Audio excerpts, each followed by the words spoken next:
I've been struggling with this for the last day, how I'm going to reveal this to you. I think I'm just going to come out and say it, but your reaction, I think, will be worth it, no matter what it is. Here's my score. Oh, for Stranger Things Season 1 out of 10. W. Every week before Stranger Things Season 5, I will come on here and I will review season of Stranger Things. I have fully completed Stranger Things Season 1. Here we go. It's funny because Cam just texted me in this second, who's a bigger Stranger Things fan than me, and she's been asking for your Stranger Things review. Here we are. So I was texting her saying you were doing it literally right this second. 9 out of 10. Good. This show is absolutely wonderful. Yeah. And I completely understand why it's your second favorite show of all time. Here's some quick thoughts. The kids are spectacular and give some of the greatest child performances of all time. It doesn't surprise me at all that they're the superstars that they are. Yep. It's crazy because it's like one of the first scenes. And they're playing Dungeons and Dragons. Mm-hmm. And I'm like, okay, this is Caleb McLaughlin. This is Gaten Matarazzo. This is Noah Schnapp. This is Finn Wolfhard. And I realized this. I've never seen anything with Millie Bobby Brown, ever. Because I've never seen any of the Enola Holmes. I've never seen Electric State. So this was my like introduction to her as an actress. I've just known her as like a social media. But all of these kids, like I know them. I know their characters' names. I know, like that's how much of a cultural staple this show is. And other than Finn Wolfhard, I haven't seen any of these kids in anything, but they're all spectacular. They give tremendous, tremendous performances. My whole life, I've been hearing about how cinematic Stranger Things is. Interesting. And like, yeah, it's a TV show, but it's like a different experience. And I never knew what that meant. Now that I've seen season 1, I completely get that because it's not a show. Like the episode ends not like a regular show ends, and then the next episode picks up. You pick up exactly where you left off, and yeah, there's the intro eventually. But like, this isn't an episode. This is just a long 8-hour movie. That's how it plays. That gets worse or better. Oh, interesting. Where like, I mean, each episode is a movie. You know that though. Yeah. That they're just so long. But it doesn't end. You know what? Like the ending of the show is the ending, but none of the episodes have like proper endings. You know what I'm saying? Well, they have little cliffhanger things that episodes sometimes have. Sure, but then it immediately picks up. It's like, it's interesting. It's not, shows do that. It doesn't strike me as a thing you could watch week to week, is how I feel about it. Okay, yeah. I mean, it was like the first big streaming TV show like ever. Yeah. As far as I remember. So the Duffer Brothers, I've never seen anything they've done because they've been stuck doing Stranger Things for 20 years or whatever, however long it's taken. The Duffer Brothers really wear their inspirations on their sleeve. The first episode recreates multiple shots and story beats from Jaws. There's homages to Poltergeist and The Thing throughout season 1. And what I loved so much is that they acknowledge their influences in such fun ways in this show. There's a Jaws poster in one of the houses. There's a The Thing poster in one of the houses. One of the flashbacks with Joyce and Will, she's like, I'm taking you to Poltergeist. Like, it's like, oh yeah, we're referencing these things and I'm fully ripping them off right now, but here's my acknowledgement to that. That's great. Season 2 starts with Halloween and the kids literally dress up as Ghostbusters. That's great. Like, that's wonderful. I love hearing that. Like, so I think that's so friggin' cool. Now that I've seen the show, completely agree with you that they should not kill Will. Right? Thank you. Anyone who's seen season 1 recently should agree with this take. I completely agree with you. Like, it's just, now I don't care. Will is in the show for 13 minutes. Like I don't actually care for Will as a character, but it's so Joyce. Don't kill Will after all of this. It's not about Will. It's about Joyce. Correct. And that really continues in season 2. He's in it a lot more. Okay. And she's still having to deal with him stuff a lot in season 2. Yeah. Not as much in season 3 or 4, but he's kind of always just been going to be effed with. Yeah, so I really hope they never kill him because of that. I completely agree with you. Now, here's something I disagree with you about.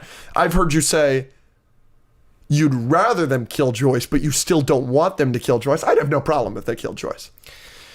So, if I hadn't heard you say that, I would have thought they would have killed her in season 1. If I didn't know that, I know that she's still alive. If I didn't know that, I would have thought she would have been killed. It makes sense for her character. I understand that it would be heart-wrenching and it would be a good part of the story. Yeah. So I'm not saying they wouldn't do that. I think it would make sense. Mm-hmm. I'm just like, personally, I don't want that because I like her so much and I want her and Hopper to be in game. Oh, I don't know about any of that. That's interesting. Sorry. No. It's interesting. That's interesting. I mean, I'm going to start season 2 today. So yeah, this is going to be great because I need to start season 2. Great. So we can re-review season 2 together. Because I've seen season 1 6-7 times. Yeah. I've seen season 2 once, maybe twice. Yeah, because everybody says it sucks. Season 2 is going to be the worst. So just keep that in mind. No, I'm aware. And it's still got some sauce in it. I hope. It's got some sauce in it. But most people agree season 2 is By the way, visually, Stranger Things season 1 looks better than any television show currently. Yep. Mm-hmm. It looks so good. There are shots where I was like, oh, wow. Yep. And then I see directed by Sean Levy. I'm like, where was this in Deadpool Wolverine? Yeah. Why does that movie look like ass? Mm-hmm. Yeah, they cooked. I'm very excited to see the rest of the show because of how good it looks alone. So David Harbour, yeah, he was in stuff, right? He's in Suicide Squad 2016 as some army guy or whatever. He's in stuff, but this show made him the superstar that he is. Mm-hmm. Now that I've seen it, I completely understand why he's everywhere now. Yep. Hopper is awesome. I love every scene with him. Is he your favorite character? At this point, yes, but I've got a prediction for something that I'm going to save. Hopper is top 3 for me. Yeah, that's a good take. He is just wonderful. I loved him in every episode, everything he does. He's the best. What's great about his character is because he's introduced as this uncaring alcoholic chief commissioner. Yeah. That is living alone in his trailer. Yeah. And it comes in, mornings are for coffee and contemplation. Stop bothering me with this stuff. I just want to smoke and get drunk. Yeah. And then they explore that and explain that of like, well, maybe he's freaking sad because of his freaking daughter. Yeah.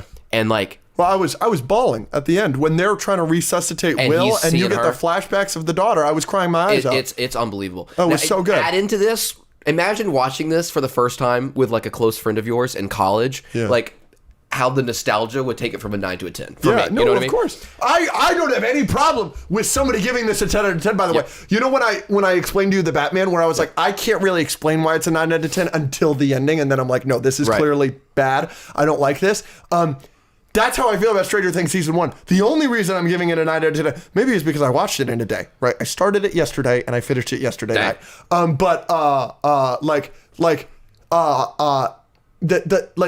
There were some moments where I think dragged, but like if you give this this season a 10 out of 10, I got no fault with that. This is an excellent season of television. Sorry, continue. His daughter. Yeah. I am watching through season 4 right now. Yeah. And Hopper just keeps getting better. Yeah. I'm so excited. I literally have a note. Can't wait to see more of him. Yeah. Don't spoil anything for me. I'm not. Because I know a lot about Stranger Things, the later seasons. I know Vecna is Henry Creel 001. So now that I've seen season 1, I know where that's going, obviously. There's so many things that I know. I know Eddie Munson. I know he plays a song, and I know he dies. Yeah. I know somebody else dies. Another hot guy, I think it's season 2. Yeah. Like, I know a lot about this show. I know nothing about Hopper. I know nothing. So I'm so excited to see more of him. I'm not going to say where he is in season 4, but it's not a great place to be and everything. And he thinks something bad is about to happen, and he gives this monologue. Oh, yeah. And it involves his daughter. And David Harbour, again, knocking it out of the park. So that does not stop. That's great. So this is kind of like completely off topic, but it is about Stranger Things season 1. Stranger Things, I don't know if this continues. Season 1, 100%, they had to have gotten sued for some kind of epilepsy, seizures, or something. At the start? The whole show. The whole season. I don't know if this continues in season 2, 3, or 4. There was a scene pretty much in every episode where the lights are flashing. The last episode, you have scenes in the Byers' house where the Demogorgon is coming back and forth, where the lights are constantly flashing. And then in the school, I don't have epilepsy, but like I was like, I'm having to look away. Like it was actually bothering me. It reminded me a lot of that scene in Incredibles 2 with the screenslaver that actually they got sued and they had to put up a thing where they were like, do not see this if you have epilepsy. Where like I can't imagine watching this on a TV. This would absolutely cause a seizure or something like that. Like I don't have anything like that, but I was like, oh my gosh, stop it. And that's just something I noticed. You and I senses wise are very different because you don't get sick on roller coasters. No. You don't get overstimulated the way I kind of do sometimes. But that was something I was like, and I'm watching it on a fucking iPad, and I'm like, oh my gosh. Yeah, interesting. Yeah. So I wanted to just talk about that. There is one thing that they had to put a warning up for at the beginning of season 4. Huh. And I'm not going to tell you what it is. Yeah, don't. But something happened in the world, like the week that the first episode of season 4 came out in Stranger Things, and it's a very violent thing that happened in the world. Oh, interesting. And the episode opens with some very violent imagery and stuff, and they had to put up a thing at the... Whoa, that's crazy. I'm very interested to see what that is. So you'll know it as soon as you start. Oh, I'm sure. So I know story threads are left open. You know, we got Will's trauma, right? We see him in the bathroom, and then he's in the upside down, and now he's back. And then Hopper putting that food in that box, right? But overall... So you know 11 isn't gone. Of course. I did not, obviously. Oh, that's great. This was like one of my favorite shows of all time when I was watching. I was like so hype about it. It was so great. And then when that happened, I literally looked at everyone in the room. I said, I will hate this show if she is dead. I was not rocking with that at all. Okay. So when they showed the box thing, I was like, all right. I was like, I can still love this show. Yeah. But for me, like when people say, oh, season 1 is its own thing, like it didn't need a sequel for season 1 to be great. I completely agree. I totally feel that this didn't need to be continued, like it didn't need to be. Yeah. I'm excited to see more, but it didn't need to be continued. And I do feel, I've been told this a million times, this is definitely peak Stranger Things for me. Like I think it will be. I loved season 1, and I'm like the rest of the show I'm excited for, but like I think at the end of it, my review after we watch season 5, unless season 5's the greatest thing since sliced bread, like I totally see myself saying the words along the lines of, this could have been just one season. You know, this could have been its own thing. Now, obviously, you love the rest, and you love season 3, and you love season 4, and season 2 is sauce, and so. But like, I think that probably is going to be a take of mine. I want to talk predictions. Okay. So I've been told, I know that Steve Harrington is a dick in season 1, and he gets like a Zuko redemption arc in the later seasons. I'm predicting he'll easily be my favorite character because I loved him in season 1. I really didn't think he was that much of a dick. Yeah, so I've never tried to make the Zuko. A lot of other people have. I do. I think I've maybe said it before, but Zuko is obviously way worse than Steve ever is. Yes. The number one thing Steve does is obviously the slut thing on the. But he didn't paint that. Correct, but he didn't stop it, and then he says the horrible thing to Jonathan. That makes it worse. That is awful. Like, I'm glad your brother is dead, basically. Your mom's crazy. Awful. It's you and your mother's fault that you're of course something like that happened. That is horrible. Crosses a line. He really likes Nancy, and he thinks Jonathan is fucking Nancy. Right, but your response to seeing them together one time without talking to Nancy is not to put slut publicly somewhere and then say that this guy's brother should be dead. It's unreasonable, absolutely, but he is in emotional distress because he really likes Nancy, and... Emotional distress is not an excuse. Yes, but... I'm just saying, he's understand. Still a dick. He's not as much as some people say he is. I kept waiting for him to be a dick because he's so great for most of the season. And then, yes, he's a dick in those last couple episodes. Nancy also doesn't like him because his first thought of Barb potentially being dead is like, oh, my parents are going to kill me. Yes, that's shitty. But when I saw that, I was like, oh, this isn't him being a dick. Like, if this is the worst thing he does in this season, I'm going to argue with everybody. It's not. But he's also a little pushy with Nancy sometimes, physically.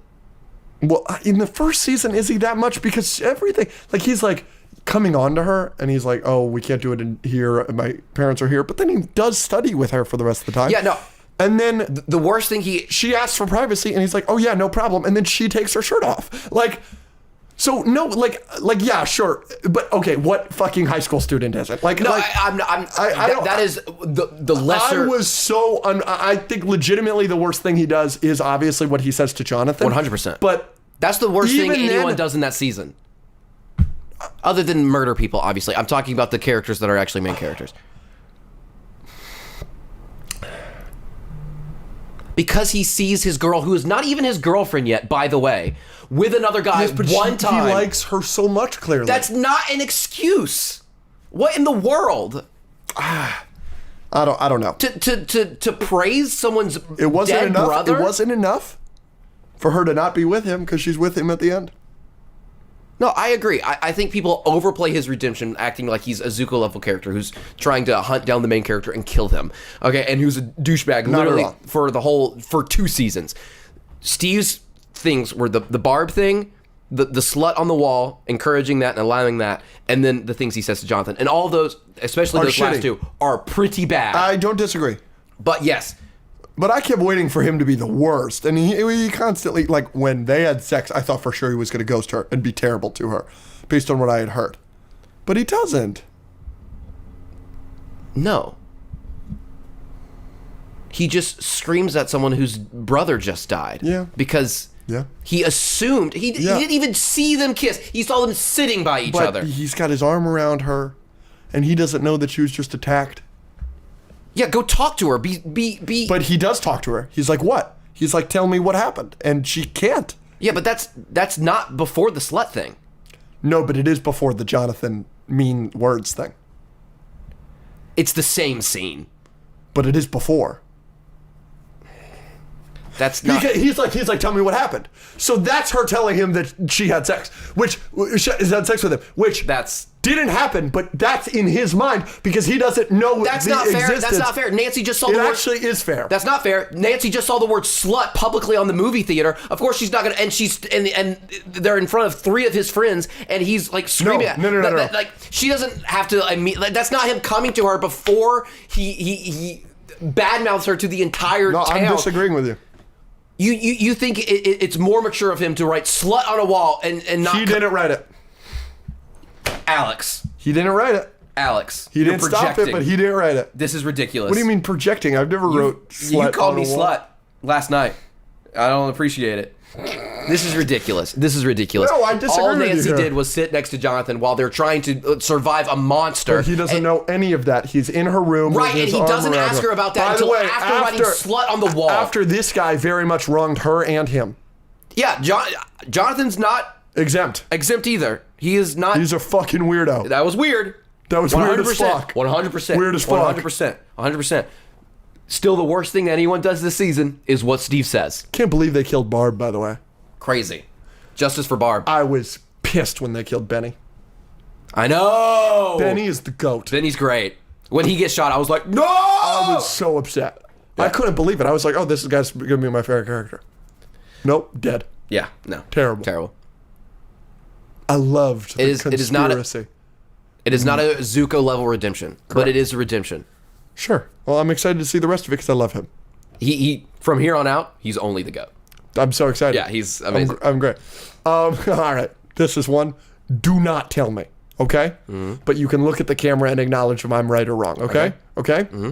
This town, Hawkins, Indiana, all better be fully aware of the weird shit now because there is some stuff in this season that is way too public at this point. If there are any subplots in season 2, 3, or 4 about people not believing that weird shit is going on in Hawkins, I'm going to be pissed.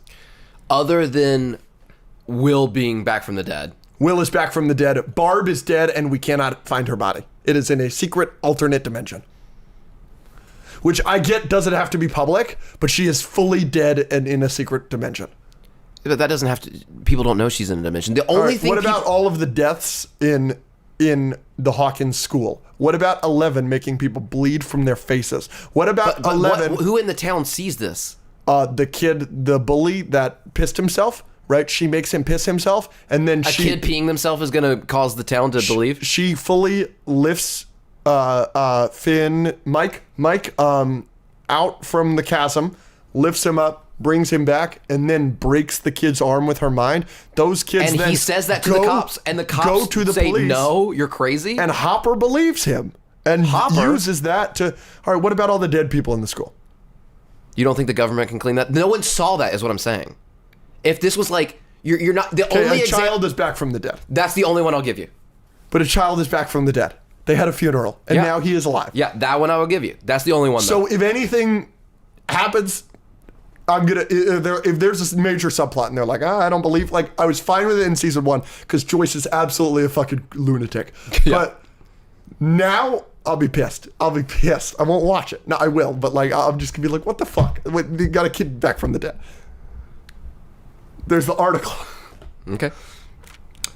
What do you think of my review? What's your takes? What are you excited for me to see? Like, just talk to me now. You've got the floor. Those were all my notes. What do you think about 11? It's maybe my favorite child acting performance I've ever seen. She's unbelievable. She's great. And now, in the defense of the other kids, she is given way more to do. With all the flashbacks, like her emotional range in those scenes is so much more than we ever get out of Finn Wolfhard, who's also spectacular, by the way. I love the character. I like the origin. I think that when Hopper sees her room and its little drawing, it's very, very sad. I think it's just a very strong original character. It's a very iconic original character. And it's like again, throughout this show, I'm watching, I remember the lights on the wall with the letters, because that's in the Lego set. And so I've seen that image before a million times. And I'm like, oh yeah, of course this is so iconic. Like, because I kept waiting for them to do the lights on the wall because I've seen that a million times. Right. Like I said, it's in the Lego set. Yeah. And in the Lego set, there's a little light in the Lego set. And if you press the light in the Lego set, it does the run. Mm-hmm. Very cool. But like, as soon as she does it, I'm like, oh, she's going to communicate with Will through this. This is the coolest shit ever. Like, of course this was so iconic. This is awesome. So it was like constantly throughout it, I'm like watching these things that have now become iconic. And I'm like, oh, of course this is the biggest original show of my lifetime because it's so good. Yeah. Like, it's just great filmmaking. Yeah. Telemaking, but whatever. What was your, you have a favorite episode or moment? Something that sticks out as like, oh, that was freaking sick? I love Jaws in episode 1.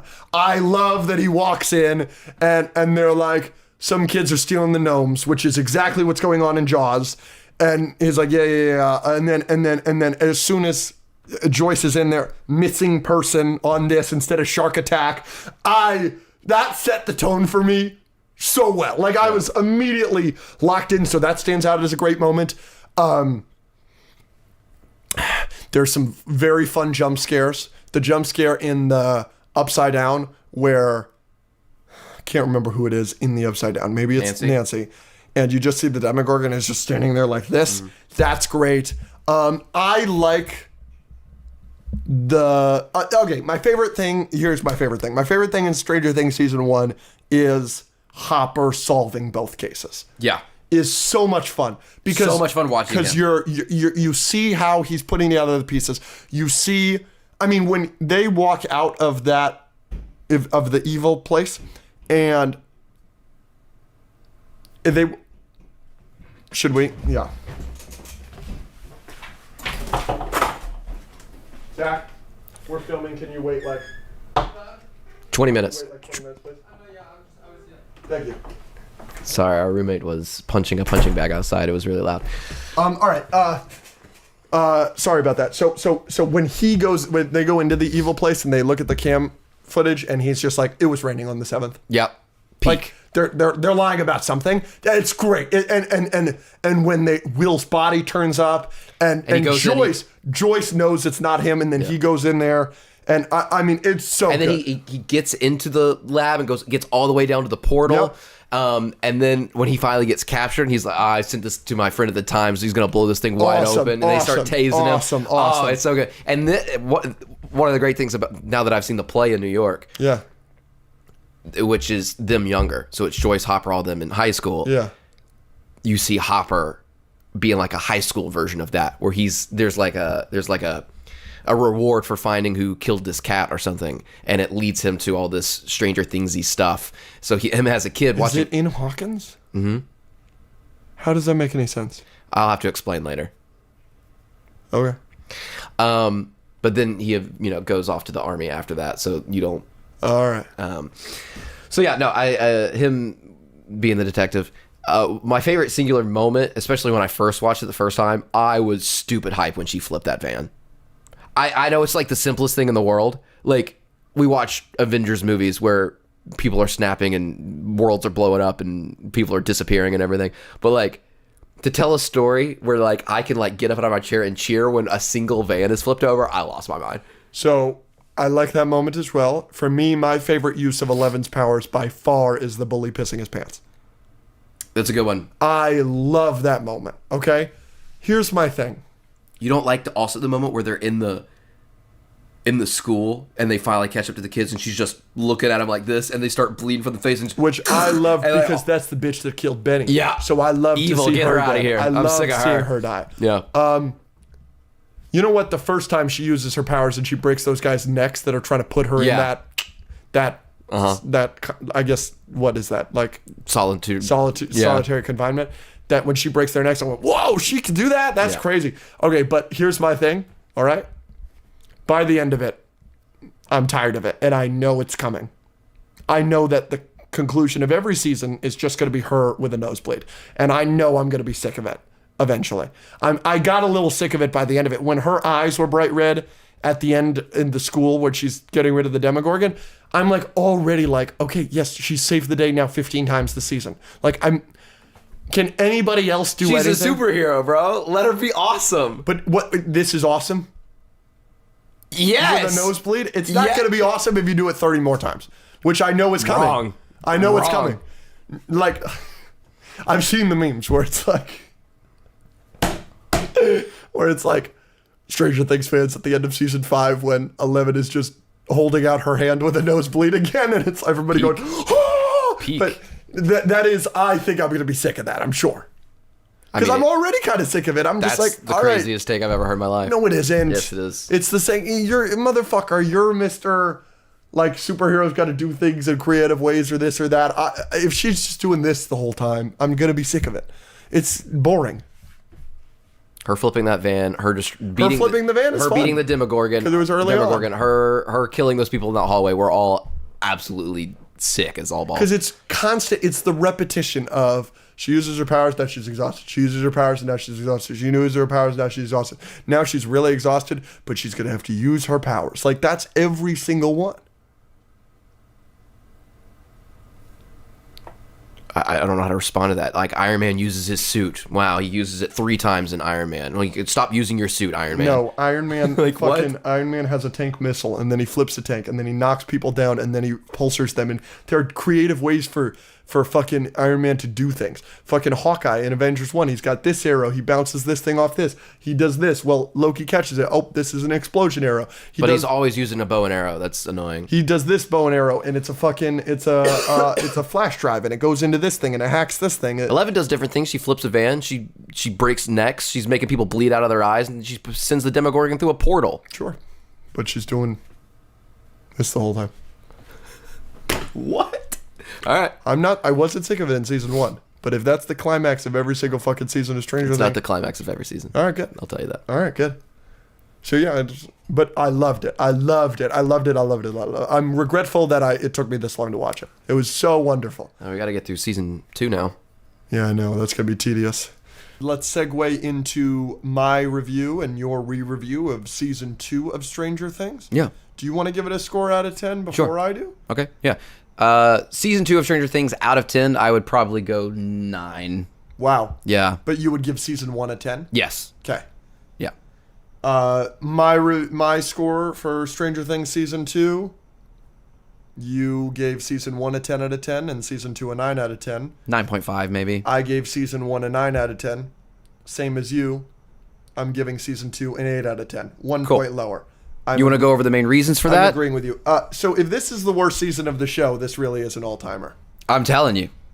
It's going to be interesting to see what category you fall into, because the majority of people are season 2 at the bottom people. Yeah. Like, I would say like 90%. Yeah. But there is like 10% that don't like 1 or 2 things in season 3 where they kind of start going like this. Yeah. Where that kind of takes them out. I still think it keeps the core of the show. I see obviously season 3 is almost tied with season 1 for me. I adore season 3. Yeah. So it'll be interesting to see if you fall into that category. But yeah, season 2 is widely considered the worst, and I loved it. And you loved it. It's so good. Season 2 is so good. So let's get the cat out of the bag quickly. Yeah.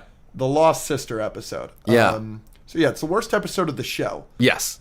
But I actually don't think it's that bad. Like, it's the worst episode of Stranger Things. But I kept waiting for it to be like, for lack of a better way of saying it, like Thor: Love and Thunder bad, or like The Rise of Skywalker bad. It's a fine episode of television. If you take that episode and put it in 20 other different TV shows, it would be one of their pretty good episodes. You know what I mean? Like if you, it was just fine. It was fine. Here's the reasons that people don't like it. I think number one, it is so disconnected. You don't care about Callie. You don't care about 8. You don't care about her team. No. And 11's backstory is like pretty interesting, but it's not interesting enough to take up an entire episode where you're not in Hawkins. I think the episode would have worked a lot better if they're kind of doing the cutting back and forth thing, which they normally do, and we don't have to spend a whole episode with just 11 and Callie.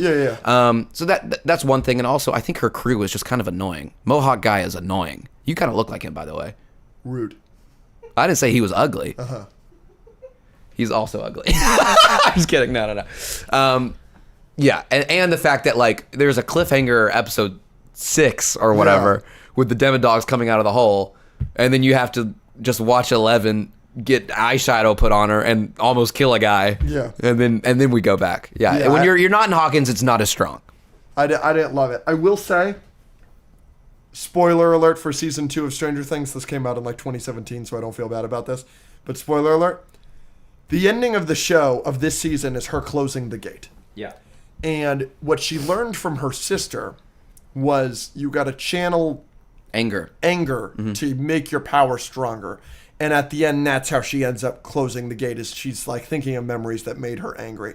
I know that this is very cliche and it's been done a million times, but I would have much preferred that moment if she couldn't close the gate because of the anger, because she isn't really able to move the train fully. She doesn't like make it fly or anything. She just kind of generally moves the train. I get it. The train's super heavy. It's an incredible feat, but it would have been awesome if Hopper had a moment where he was like, I love you. And then it was happy memories with the boys that made her close the gate. You should keep watching the show. Well, yeah, I would have liked that, I think, a little bit more. But again, I haven't seen anything after season 2. I finished it a couple of days ago, but I don't watch You don't want to start season 3 until we talk about season 3. Because I have predictions. Okay. Let's talk about a prediction I had. I was like, if you make it so that the people in Hawkins don't know what's going on, I'm going to be pissed. No, they explained it away in 2 lines. Yep. And the lines are acceptable. Yeah. That they say he got lost in the woods. Yep. They found a different kid's body. They found a different kid's body. They never exposed that.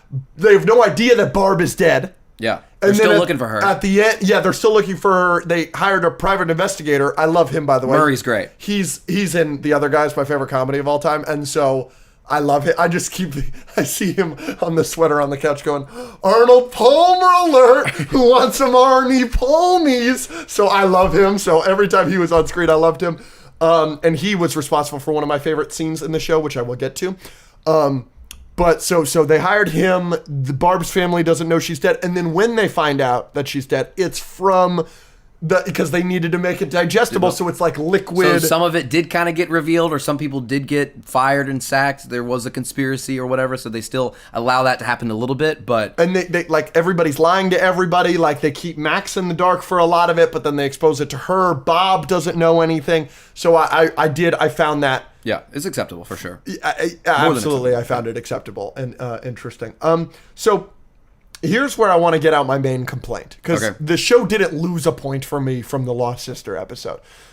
I was shocked by this. I thought that the plot in season 2 was compelling. I thought it was going to be, the plot sucks, but I just like the characters so much that I enjoy the season of television. And now I'm thinking that maybe that's going to be my experience for season 3. After some things I've heard. But I thought the plot in season 2 was like actually really compelling. I was just disappointed by the characters, what they have the characters doing. Like, I really don't like that the whole season and all the boys are split up. Right? I like Steve Harrington and Dustin. That's great. But I don't like that Dustin is over there and Lucas is with Max, and then Will and Mike are together or not, or this or that. I didn't like that. Some of my favorite episodes in the whole show are all the boys together. I don't want them split up. I agree with you. The reason it doesn't bother me as much is because they kind of use all those episodes to like kind of do a bunch of different storylines that will eventually collide, and then they always are fighting together at the end. Yeah. Like they're together when it really matters. Yeah, they are. And I will say, that probably somewhat continues. Yeah, it upset me, and then it's something that I've heard that I don't know who's it going to be in season 3, but I do know who it's going to be in season 4. Every season has a different main character. Who do you think the main character was this episode or this season? Dustin. You think Dustin was more of a main character than Will? Yeah. Interesting. Because Will is in cap. What's the word? He only seizes one time, and he's possessed for the last 2 or 3 episodes. The last 2 or 3 episodes, he's completely missing in action. No, he's being controlled, but he's not missing in action. But he's not even awake, except for when he is awake, and the plot is the plot revolves around him, and yes, he's possessed, but that doesn't mean he's not a main character. Sure, he's doing maybe it's Will in season. Yeah, sure. So it's Will in season 2. It's Mike in season 1. Right. Whether it's Dustin or Will in season 2 doesn't fucking matter to me. I much prefer Mike as the primary party member in season 1. Do you fucking Mike is a really well written protagonist. Finn Wolfhard gives an excellent performance as this character. And I hated that the entirety of season 2, he's mitigated to I miss 11 or I'm caring for Will. That's all he does in season 2, and that pissed me off. I get that that's good for him to be doing, and it makes sense. But the moment at the end of season 2 where he gets his moment with 11, that was one of my favorite scenes in the whole show. But it's only because it's a payoff of season 1. He does nothing in season 2. Okay. Back up for just a second. First of all, I love your somewhat glaze of Mike. I love him. We will come back to that. Yeah. Frick all of you out there, first of all. People don't like Mike? People hate Mike. Why? People is probably top 3 least favorite show. People, they think he's annoying. They think he's terrible. I have been a D1 Mike defender. I can't believe this. It's unbelievable. I think people mistreat or misjudge him entirely. Is it something that he does in season 3 or season 4? People say he gets worse in 3 and 4. I think he's awesome in all of them. But we'll get to that later. Well, I didn't think he was awesome in 2. Oliver watched season 1 and 2, and he's like, Mike's my least favorite. That's wrong. Yeah, wrong. Okay, so back it up. I like the 2 things that you said that he's relegated to. Yeah. Because it sets him up as 2 things. It sets him up as a great love interest for Elle. The Sure. fact that he's talking to her on a walkie-talkie for a year. Yes, yeah. I like that. It's a big part of his character is his relationship with Elle. And it shows how good of a friend he is to Will. He is sleeping on Will's floor, being there for him when Lucas and Dustin are not. Yeah. And that's one way of being a leader in the group, even though he's not doing the things that he was doing in season 1. That's super important that he's there for the people in his party. And at the end, he is still the one calling the shots sometimes. He's the one that figures out it's a trap. He's the one that figures out that they need to tranquilize Will and that he's a spy. He's the one that helps give him a speech in the shack with Joyce. I'm fine with everything you're saying, and I'm not disagreeing that these are good things and I could see them leading to places that I like, but listen to me. I find him entertaining. You know what I'm saying? I like watching him. And he doesn't get to do much in this season. I get what you're describing, and I'm agreeing with you. But do you see what I'm trying to say? What do you want him to be doing? Just anything other than, I for lack of a better way of saying it, simping or being a good friend, because him being a good friend in that instance is boring. Give me No, it's not. It is I disagree. Boring. I disagree. That he's just sitting there with He's Will. He's helping figure out the plot. I find that still more interesting than what Lucas is doing, which is just simping over Max and not solving anything. I love Sean Astin, and I think that Bob is a fascinating character in this show. I definitely thought he was going to be a bad guy in some capacity, so the way seeing his ending was actually shocking to me. Okay. I saw a friend of the show, Drew Whipple, post something on his story, and it was the first episode with Bob, and he was like, I love Bob, one of my all-time favorite Stranger Things characters. I hated Bob for 5 episodes. I was like, this guy sucks. This guy's so clearly a twist villain, and then obviously he's not. He's just the best. He's just a good guy. He's just a great guy. So sad what happened to him, but you're not going to get Sean Astin for more than 1 season. Let's be real. What I was Sean Bob does way more for the plot than Mike. Way more. Sure. That pisses me off. That pisses me off because I like Mike. Yeah, I like Mike too. And I like when Mike gets to do the Mike things. I agree. I just think he does them. And there were some other things they were focusing on with his character in this season that I really like. But I agree with you. They do have a bad habit, especially in season 4 and somewhat in season 3, of kind of sidelining some characters and keeping some of the characters flat, and some that might apply to him. Yeah. Well, I've seen the clip of Noah Schnapp leaning against the van window or something. He's crying his eyes out, and Finn Wolfhard's just sitting. I mean, that meme was hilarious 4 years ago or whatever the fuck that show came out. I think I'm going to say something else controversial, just based on something I heard on the internet, maybe. Okay. So Nancy and Jonathan forever. Interesting. Okay. That's how it's written. It's way better that way. Nancy does not like Steve. Like, if I heard maybe from a little birdie that a lot of people ship Nancy and Steve still after season 2. Well, you haven't seen season 3 and 4. I haven't seen season 3 and 4, but where I'm at right now, it's so clearly Jonathan and Nancy. Where I am, I'm in the middle. I think some other people who are really into the show are very Nancy and Jonathan. Yeah. After season 3 and 4, I am more open to Jancy, Steve and Nancy, or Stancy. Really? I'm more open to it. I would be fine with either. I am also under the impression that maybe neither will happen. Maybe not. That's not a spoiler from season 5. Ashley is over here nodding her head hard. She's a very independent woman, and I don't think making either of those decisions, like, she's so much of the character outside of those two. I think it's going to be like a whole thing where the whole season it's like which one, and then they won't do either. But yes, I can see why you would want her to be with Jonathan. But you do need to watch season 3 and 4. I loved the scene with them and Murray, and he was like, "You got the trauma bond." Like, of course. Like Murray says what he wants to say. And then at the end, where she goes to knock on his, they go out at the same time, they say bye, and then they come out at the same time again. I was like, that's so good. She's never had anything like that with Steve. Not even close. So maybe, But Steve is still such a great guy in this season. He's the best. I love Steve. He remains my favorite character. This is going to be I need you to buckle up for this, because this might be a really, really bad conversation. Okay. Did Nancy cheat on Steve? Yeah. Thank you. Because they didn't formally break up. Correct. They had an argument in the alleyway. Are they still together? They never break up. So they're still together. So then she fully cheated on him. Correct. There is never... I kind of thought of it, though. I thought what was going to happen, and I kind of felt like it was like this in the line, but then they changed it at the end of season 2, where I thought what happened was they're dating. They never break up. She cheats on Steve with Jonathan. But then from that, she breaks up with Steve. Yeah. But then he's like, I'm a shitty boyfriend, but I'm a pretty good babysitter. Yeah. And I'm like, oh, so they broke up there. That was the breakup line. Because he's like, go with them. I know. He kind of like says something like, I know you're I took it as, I know you're fucking Jonathan. And so I was like, okay, great. Now they're going to be dating. But then you have the scene at the end where Steve is looking at her longingly. Yeah. And now you're telling me that Stancy is possible. So I have no idea what the fuck is going on. In my opinion... There is never... It's not Steve and Maya Hawke? I thought that was a thing, because they've got the matching uniforms. Watch season 3. Okay.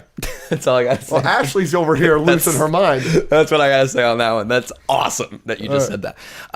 They're the ones in the uniforms. They work together. They work together, yes. So it's not like a work crush? They're very cute. Yeah, and you'll see that in season 3. Okay. But it'll get explained. Okay. Because I've seen that as a couple's costume. Have I not? I don't know. All right. Yes, in season 2, because I talked to some people, and I was like, oh, I totally forgot Nancy cheated on Steve. Yeah. And then, like, some of the responses were, well, kind of. And I was like, the conversation Steve and Nancy have in the alleyway is not a breakup. It is a fight. Yeah. She said some things while she was drunk. Yeah. Steve called her out on that, and she even said... Steve, I was drunk, implying that she didn't mean it. And then she hesitates for like half a second to say I love you or whatever. And then he walks off. That is a couple's fight.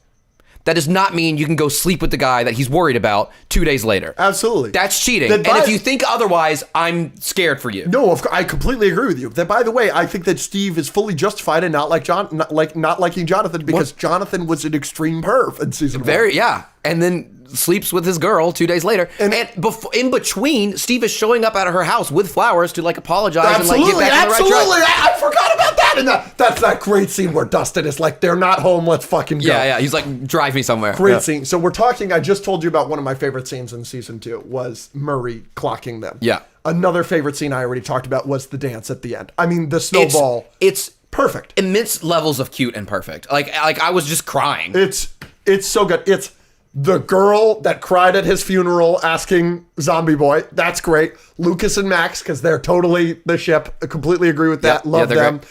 Obviously, 11 showing up in the nick of time for Mike is so awesome. But Nancy, the goat with Dustin, the best. But it's not just that she dances with him, and it's not just that the girls are looking at him bitchingly, but it's that Nancy says, "You're my favorite," because she's rude to him in episode 1. Episode 1 of season 1. I'm so glad you clocked that. Nice work. Because he clearly likes her then. Yeah. But so she does that. She flirts with him a little bit there. And then she says, "Girls your age suck. Just wait a couple of years. They're going to be all over you." Oh, so the cute. Best. The best! And Steve dropping Dustin off to reinforce that new little friendship. The hair. The Farrah Fawcett spray. It's the best. And Steve looking at Nancy. It's just, It's the best. Season 2 rocks, dude. It's the best. Yeah, there's great moments like that. Season 2 rocks. I just don't like that they're separate for most of it. Yeah. So I've heard that Sadie Sink is not popular in season 2. Ashley's nodding her head, so I'm taking that as fact. Yeah, I wasn't like the biggest fan of her. She's not bad, but she gets her. She's the main character in season 4. In season 4, yeah, yes. I know her diehard fans come from season 3 and 4 mostly. I think. No, yeah. I loved her in season 2, so she'll probably be one of my favorite characters. Yeah, you're gonna love it. Because I enjoyed her completely. I like her character. I like her background. I like that she's from California and now she's moving to a shithole. I like that she's got the mean brother. We'll get to him. I like the family and that we see that, the dad, even worse. Like, I love all of those aspects, so I think I'm going to love her going forward because I liked her a lot. And I felt that all of her reactions to the boys was all correct. Like, constantly in shows like this where sci-fi things are going on, I think that people are too accepting of weird things or unreasonably not accepting of weird things. You know what I'm saying? In there's a subplot in every possession movie where everybody's like, no, that's not going on. That's not going on. And sometimes it's to a fault. And that's why I love Conjuring 2 so much, because you have that subplot for approximately 2 seconds and then a desk flies across the room and they're like, holy shit, something's going on. Yeah. And I thought that Max was properly skeptical, and then after Lucas tells her the story, was properly like, this is so stupid. It's a little derivative, but I loved that. But then when shit hits the fan, she's like, oh yeah, this shit is real. And then she is, I really enjoyed her presence. So I was just talking about my favorite scenes. That's how we got to the snowball. I think this may surprise you, or maybe not. I don't know. I imagine Billy is a tremendously unpopular character, and they try and give him some backstory because of the dad, and that makes you, resonate with him a little bit more, or sympathize for him a little bit. But obviously he's a douche. He's one of the meanest characters. He's mean to literally every single person. He's the meanest character we have in Stranger Things so far, other than the Demogorgon, and I imagine Vecna. And Dr. Brenner. Oh, he's the worst. But even though he's hot, so I'm sure he has fans because he's hot as fuck. He's got some simps, yeah. Of course. But yeah. One of my favorite episodes, one of my favorite scenes in season 2, easily top 4, top 5 in the conversation with the scenes I'm going over right now, is him and Karen flirting. Yeah. I loved it. Good. Her husband is such a shithead. He's I was like, good for you, Karen. Because in that moment, Billy's not a shithead to her. No. He's very flirty and he's very hot and he's got the shirt up and she's just in the bath, probably reading a smut book. She would be on Book Talk. Yeah, 100%. And that's her escape, dude. That's her escape.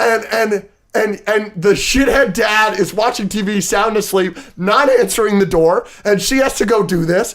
And I loved it. I hope they fuck. I am advocating for them to fuck in season 3. I don't want to get your hopes up. Okay. But there are some more fun scenes in season 3. All right. That I think you'll like. I want them to fuck so bad. Like, I love that. She deserves it. You know what I mean? And something else I had written down, which I guess is gone. Maybe this didn't save. Oh, no, I've got it right here. All right. we'll see about Joseph Quinn in season 4. But now that I've seen him as Billy, I'm already feeling like maybe I would have preferred Dacre Montgomery as the Human Torch. Yeah, I just saw a video. Maybe it was Duck Takes or somebody else that were like, why didn't Montgomery become an A-list? He's so good in Stranger Things, and he's so hot. He's so hot. You like the scene where he's putting on some cologne and he makes sure to put some on his gooch? Oh, I didn't clock that. Right before his dad comes in and is like, you're going to go find your sister. Yeah, he's yeah. about to go on a date. He sprays cologne on himself and he sprays some on his hand and he puts it in his pants. That's hilarious. Dude's a That's my dog.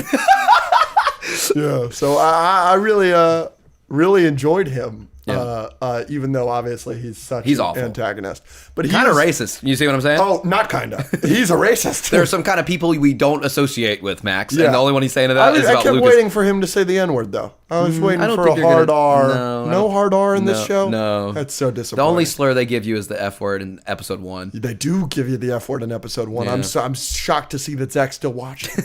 He's enjoying it. Yeah, we're starting season 3 tomorrow. I know. Speaking of, there's a movie that we're going to talk about in negatives about positives. I imagine one of my favorite movies of all time called Whiplash, with J.K. Simmons and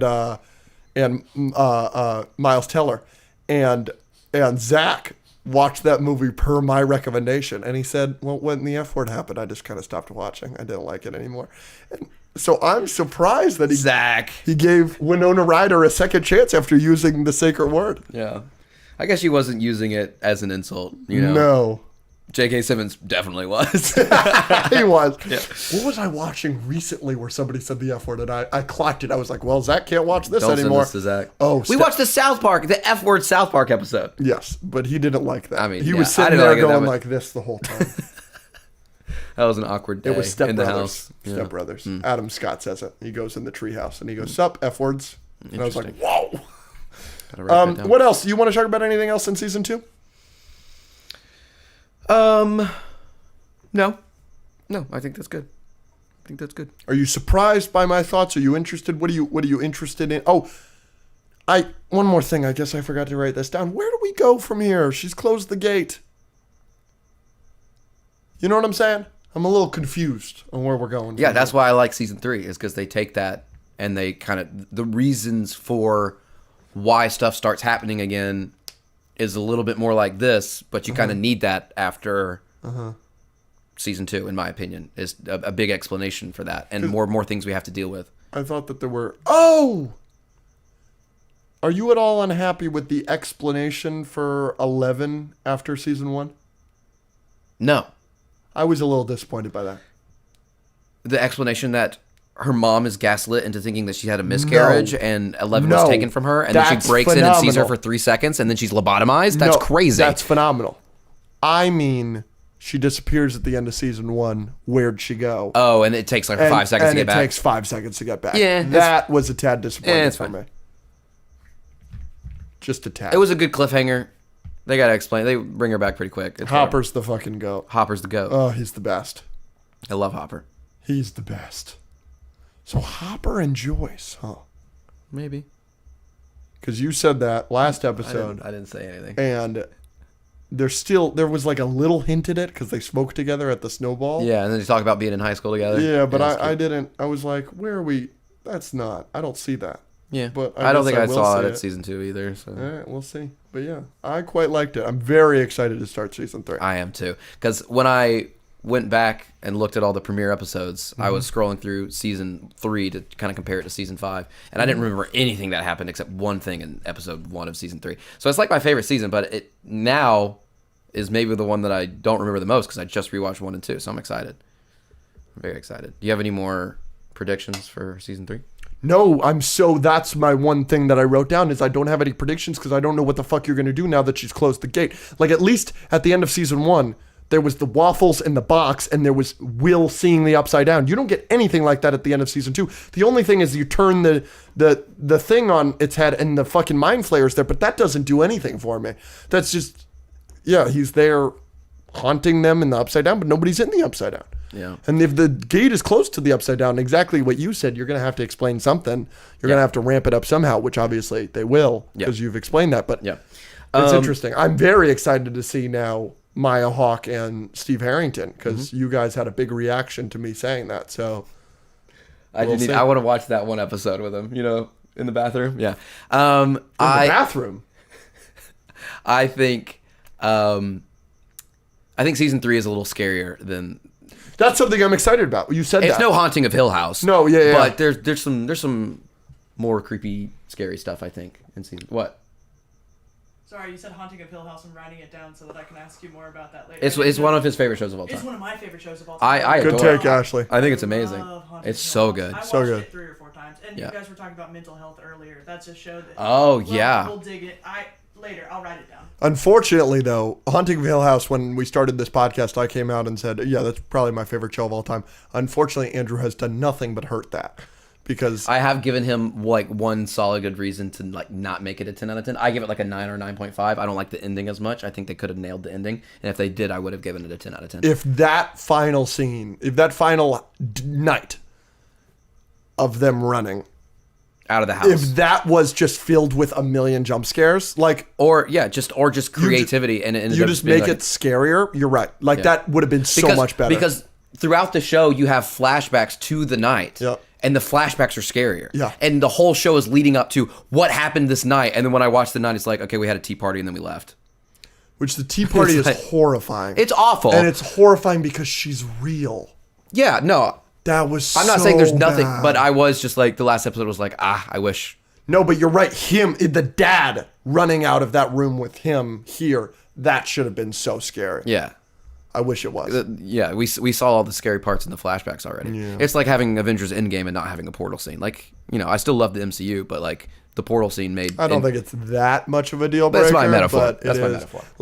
For me, it was clearly Haunting of Hill House is my favorite show of all time when the podcast started, and since I loved Invincible season 3 so much, that's gaining. Mm-hmm. I'm rewatching Avatar: The Last Airbender for the second time since the podcast has existed. Yeah. And so that's rising because every time you watch that show, it gets better. Oh, yeah.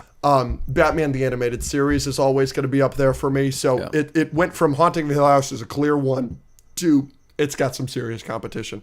If season 4 of Invincible retains the quality that it was at in season 3, I don't see a universe where that's not my number one.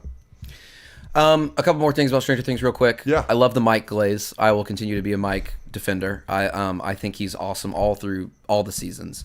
And I've seen episode 1 of season 5, and I think he was my favorite in that episode. That's great news. I'm thrilled to hear that. But most people disagree with me. I think they hold him to a standard that they don't hold any other character to, and it's just weird to me. I don't know. People just find him annoying. And I don't find him annoying at all. He's such a great friend. He's such a great boyfriend. I don't know. Anyways. I want to talk to you about something. Continue though. Give me your top 3 favorite Stranger Things characters as of 2 seasons. Hopper, Max, Mike? Steve, Hopper, Joyce. Really? Okay, so Joyce beats up Max and Mike. Yeah, because Mike was given nothing to do in season 2, and that's not true. And Max, no, she's not there yet. I loved her, and I found her as a welcome inclusion, especially because I heard online that people found her annoying in season 2. But I know that she's the main character in season 4, and she has the best moment in the whole show, which is running up the hill or whatever. Yeah. So I'm excited for that because I like her already, so I'm sure I'm going to love her by then. Yeah. I thought this watching them kiss, and I want to hear your perspective. Who, Lucas and Max? Nope. Mike and 11. Mike and 11. You at all have a problem with that relationship? I know. I love them too. I do. But if you think about it, she is not emotionally at the level that he is. You know what I'm saying? It's a... Sure, but you're acting like he's also 11. Like, he's also 12 years old. It's not like he's, I know, super developed but either. He is a different 12 years old than she is. Oh, 100%. 100%. But do you think 11 there's somebody really important in my life. Somebody really, really important. I'm not going to say who or whatever. One of the most important people in my life. You will probably know who I'm talking about immediately, but I'm not going to say for them. Uh-huh. They are in their 20s. Mm-hmm. But they are not in their 20s. Okay. And if they started dating somebody that was 28, I would have a big fucking problem with it. Despite the fact that technically to the rest of the world, a 26-year-old and a 28-year-old isn't a big deal. Not saying they're 26. I'm not giving away any personal things about them. But do you know what I'm saying? No. And because emotionally, that person is not 20-something. That person is a teenager emotionally. And I kind of get that vibe from 11 because she hasn't lived. She can barely speak English. Yeah. Like, yeah, she can speak English, but she doesn't speak. She says 2 things at a time. Yeah. Okay. So a couple of things. I think it's something to be extremely careful about for sure, Yes. because she needs to get out in the world and she needs to learn. I don't think that's number one a reason for her to not date someone, especially not to date someone who cares about her as much as Mike. As far as dating goes, you picked a pretty good one who knows about your trauma and who helped literally found you in the woods. And while that can lead into some unhealthy trauma bonding type stuff, I do think in seasons 2 through 4, she develops quite a lot. She lives in the world. I don't want to say stuff that happens, but she lives a pretty quote unquote normal, much more normal life in those seasons. I'm fine if she lives. Yeah, because at the end of the season, Hopper has her, and they're going to wait a year, but then she's going to get to be a regular person. Yeah. And they falsified the birth certificate. Loved that. I'm loving that. So I totally believe you that in the later seasons, I'm just talking about from what I have seen. Yeah. In season 2, they kiss, and I go, I went, it's this beautiful moment, and I'm so happy for Mike in the moment, but I did go, they're the same age, but they're not the same age. You know what I'm saying? No, that's what I was thinking in that moment. I just don't think that's enough of a reason to say that the relationship is bad, or that 11 shouldn't be allowed to have those experiences, especially with someone who is as safe as Mike. Absolutely. And Mike leaned in for the kiss in season 1. I feel like 11 leaned in for it more in season 2. So it's like he's Again, not. I'm not bothered. I'm just pointing it out. Just giving my 2 cents. I think they continue to be adorable. Yeah. Well, let's move on to negatives about positive. Baby girl. I would like to do this a little bit differently than we've been doing. Would that be okay with you? My review of Stranger Things season 3. Run it by me. Can you give me your score first? And we Have we don't been do doing it it at out the of same 10? time. Oh, yeah, sure. Okay. I would like to hear your score out of 10. Do you give Stranger Things season 3 a 10 out of 10? Sure, why not? Okay. 9.5, 10. Yeah. It's high up there, though. Yeah. And it is your second favorite season, and sometimes you've called it your favorite season of Stranger Things. Yeah. Can you give me some major positives for you real quick? Okay, so Now that I've seen it, we can kind of talk about it candidly. I'm just going to spoiler warning right now No, for go. Stranger Things season 3. give me your thoughts. So Stranger Things season 3 has some of the best character moments in the entire show so far. The Hopper letter at the end is unreal. Unreal. So good. I think that there are a lot of great moments. I really like the Max and 11 relationship. Yeah. I think that that's great. And obviously it creates conflict with one of my favorite characters, Mike. W. We will get to him. Oh, yeah, He we will. continues to be the the goat. goat. Sorry. Sorry. Yes, dude. Mike was not a top 3 character for me before season 3. He is now. By the way, season 3 is when everyone says he gets bad. You're wrong. You're wrong. I love him. I love him. He's always correct. Always. He's always correct. Because And if he's not, he immediately apologizes. apologizes. Well, he doesn't immediately apologize. He does take a while, but he's still but the only one he doesn't is 11, and that's because her father threatened him. We'll get to it. correct. Exactly. We'll get to it. But it's like, it's crazy because they spy on him, and he has the complete correct reaction to it. Yeah. Like constantly, I'm shocked by the Mike hate because I'm constantly like, oh yeah, this is how I would handle this situation. Yeah. Like he's so great, and yeah, they spied on him and they're Okay, making we'll noises. get to it. We'll get to it. Sure. Season 3 overall. Go. Keep going. You want my score? Sure. I don't care. All right, I don't want to give you my score right now. Give me your score. I want to. No. Because it's going to be shockingly low or something. What is it? Season 3 is the worst season by far. By far, it's this splits. People split on season 3. like Very much. I liked it. I'm giving it a 6 out of 10. Like it's not a bad season of television, but like 6 is ridiculous.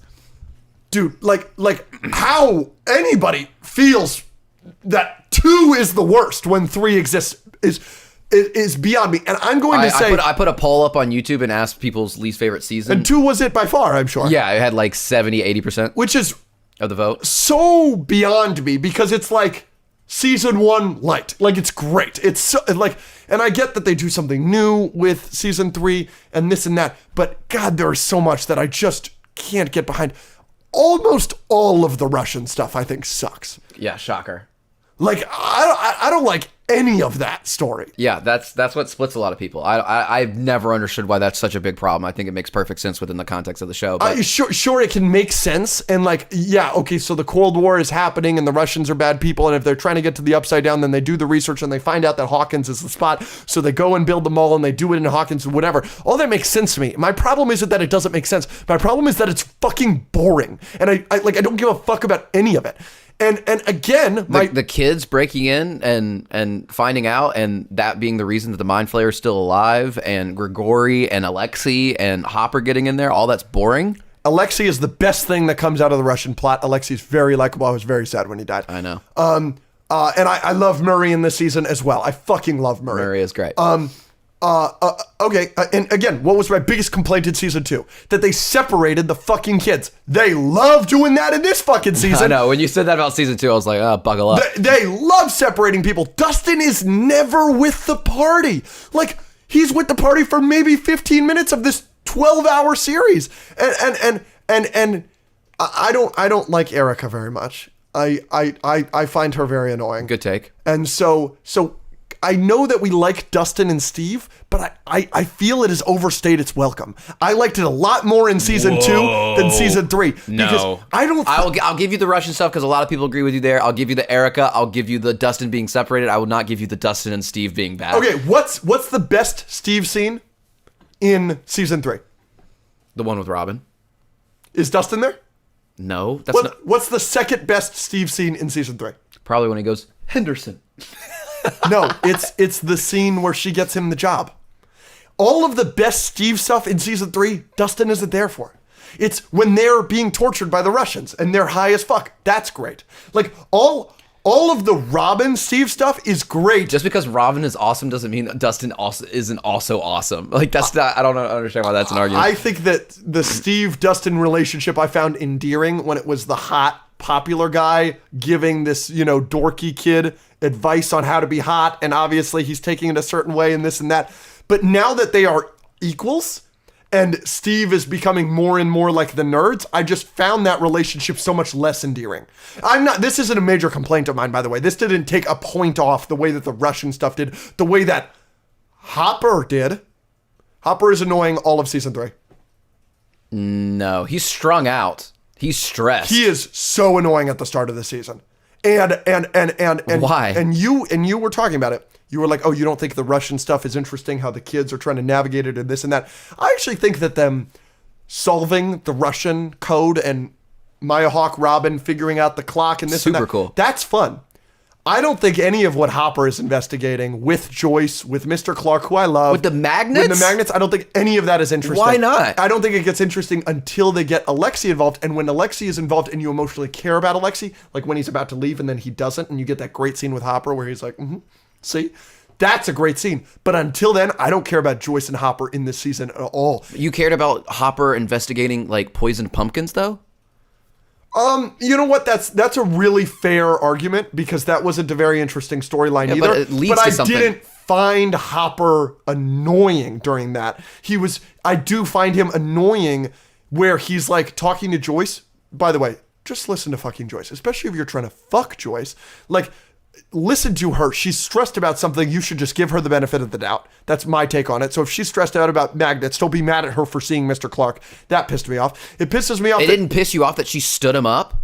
No. And then never apologized for it? No. That's crazy. No. That's crazy. And he gets drunk at the restaurant. Yeah, because he was stood up by a girl that he likes and said she would be there. No. I don't understand why Hopper would be blamed for that. If she wants to investigate magnets, you can either do it separately, or if you're that worried about it, you can do it, but you can still apologize for it. She never once apologized the entire season. Standing someone up is wrong. You gave him your word, you weren't there. You can have all the reasons you want, but you should still apologize for it. You know they get made up for it when she was like, let's go here, you're going to pick me up, it's a date? And that's her apology.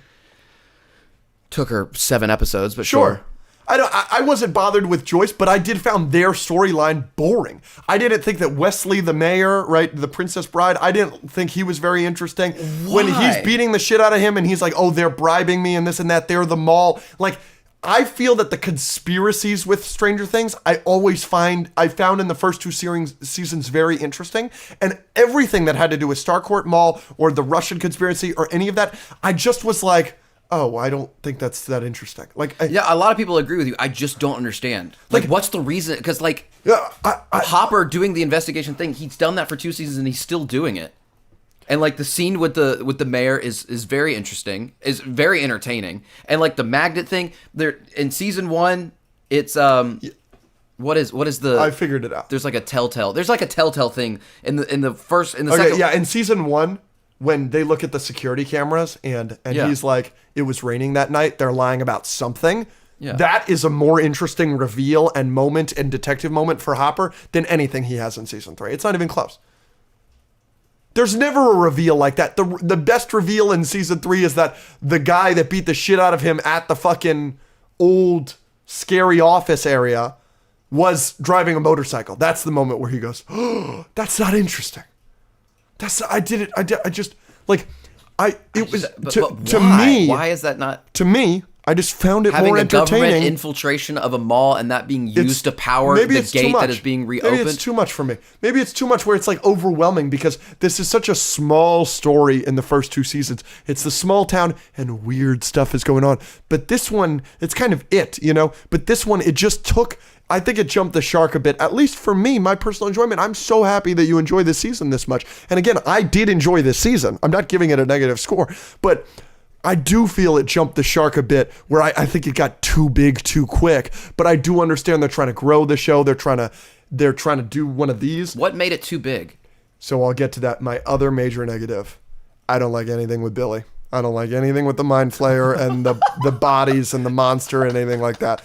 Like, I think Billy, like, There's some things that you're saying that I will give you. This goes in the Dustin and Steve category. I loved Billy in season 2. I thought he was such an excellent antagonist. You loved his character. Yeah, obviously he's not a likable guy, but he was such an excellent antagonist because there was nothing supernatural about him at all. He's just a terrible person. And he's a terrible person for reasons that we a little bit learn in season 2 and we a lot bit learn in season 3. But he's a terrible person, and he wasn't connected to the supernatural. I loved that wrinkle of it, where you have an antagonistic figure in this show that isn't a Demogorgon, that isn't a Demodog, that isn't a Mind Flayer. He's just an asshole. And he's a racist. I thought that was, and he's hot, so he's also charming. I thought that was such a great, excellent thing. And you immediately get rid of that aspect of his character in the first episode of season 3. And I don't understand how the Mind Flayer works, how it can possess him and this and that and everything. I'm fine with the explanation of why the Mind Flayer is still alive because they reopened the portal, so the residue of him that left Will is still alive. I understand that they possess the rats and then they kill the rats and that's how he creates his body, and then he creates his body also from dead people. All that makes sense in my mind, but it was like a little like, oh, I think this is stupid. Like, I get that it makes sense, but I think it's like stupid. And then the Billy aspect of it, though, is really where that takes a point away from me for the season, because I was constantly like disappointed by Billy in the season because I don't need another supernatural antagonistic figure in this show. There are too many of them. And so you added... What's the antagonistic figure in this season other than him and the Mind Flayer? The Mind Flayer. Which it's like the same thing. You've got the Mind Flayer, you've got Billy, and the Russians aren't supernatural, but they are connected to the supernatural. And then the Russians also have the gangsters that are beating up Hopper. And so there's so many, they really stretched out this season so thin where you're trying to do so much, in my opinion. And it just really left me disappointed with so many of the stories, personally. Well, yeah, I disagree with all that. But. Yeah. So, and yeah, I was obviously very disappointed that everybody was fucking separated. Okay, here we go. The worst storyline, because I'm complaining about all this, the worst storyline in season 3 is the Nancy and Jonathan storyline. They went from 2 characters that I absolutely loved. I didn't care for either of them in this season. I really like Nancy's conversation with her mom, where she's like, I get it from you. That was a great scene. But otherwise, I kind of find Jonathan tremendously unlikable in this season, and I definitely think that Nancy was just it felt like, okay, this is a main character. We have to give her something to do. All right, now she wants to be an investigative journalist because she's been doing that the last 2 seasons. That makes sense, but I didn't care for the guys at the post treating her like shit. Didn't care about that at all. And like I didn't care. You're saying all of these you're taking every like interesting thing about the season that is like good character development and like interesting antagonists and just saying I didn't care, which is fine. I just don't understand. And then the fight that her and Jonathan have over her losing him the job, he's entirely right. She is entirely in the wrong. Whether she's going to solve the case or not, later on, Jonathan is like, it's embarrassing how wrong I was. You're not wrong. She lost you the job. Whether or not she's right or not doesn't matter. She lost you the job. That does not, her being right that the mind flayer's back and all that does not get you your job back, Jonathan. You're talking about being in poverty because your mom works at a store that's going out of business and everything else. She's still the rich girl that lost you your job. That doesn't excuse that. So I felt that moment was unearned. So I just constantly, Hopper was a top 3 character for me before this season. Nancy and Jonathan were easily top 10 characters for me before this season. All of them went down pegs because I just found them unlikable this entire season and I didn't find their stories that interesting. And Joyce, thank God she has the moments in season 1 and 2 that make me love her so much. And the moment with her and Will at the end is excellent, where she just hugs him. That was excellent. So there are moments like that keep me loving her and some of these characters. But overall, I just found this so uninteresting this entire season. I just wasn't nearly as invested as I was the first 2 seasons. And, I'm sorry that to say that to you, because I know that this is your favorite or second favorite season. But I got to tell you, I've got a lot of positives to say about this show, but I guess I'll save them because we'll end on a super positive note. I got to tell you, I was watching this show, and in the middle of it, I had this thought. No wonder this is one of your favorite seasons of television ever. No wonder. Stranger Things Season 3 is TASM 2. It's the same thing. It's doing way too many storylines. Half of them aren't interesting. Half of them are like completely like just weird and you're just kind of shoving shit in for no reason, but you got hype moments. What are you shoving in for no reason?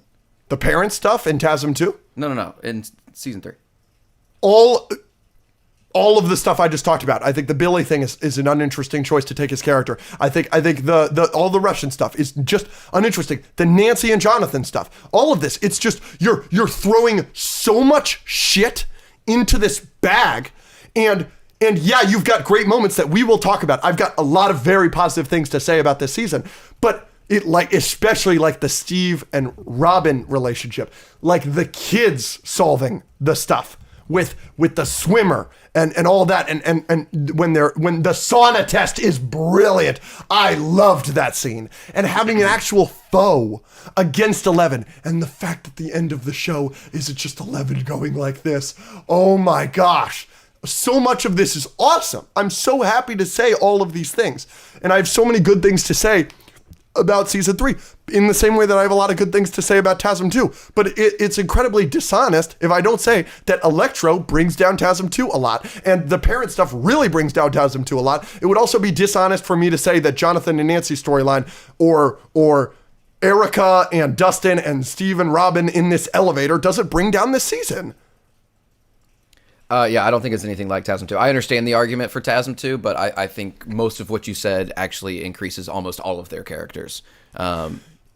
Giving characters development is not always, you don't always have to like that choice. Oh, I 100% agree. I'm not saying you don't have to like it.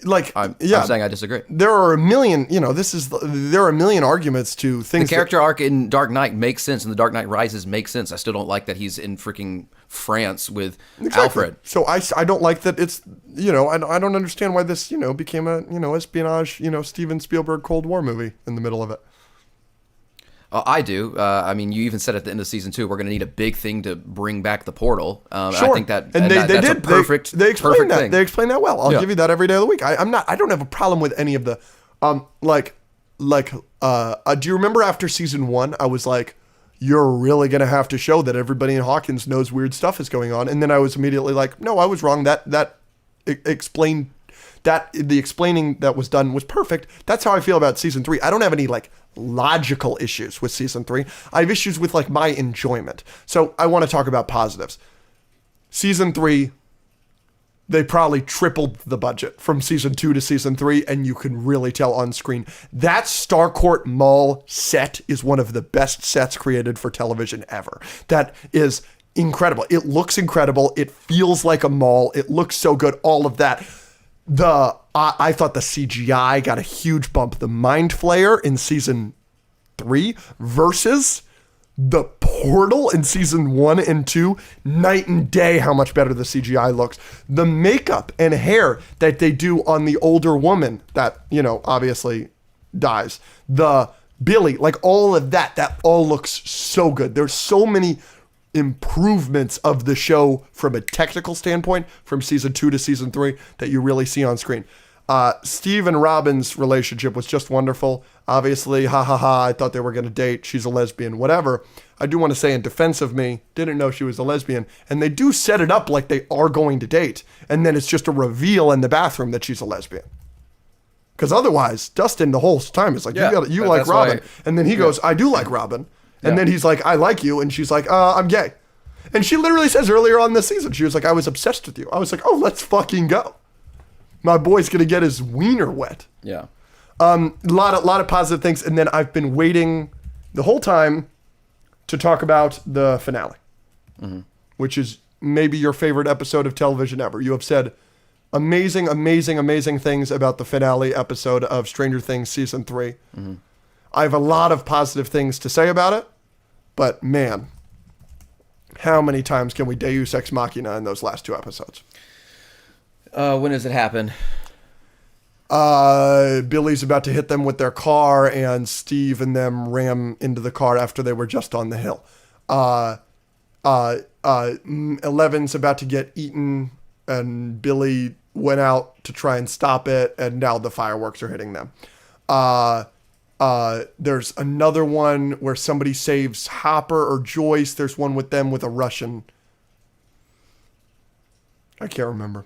But there's just, I counted it. There's like 4 or 5, like, we're about to lose, and now we've won. Like, because somebody came in at the last moment.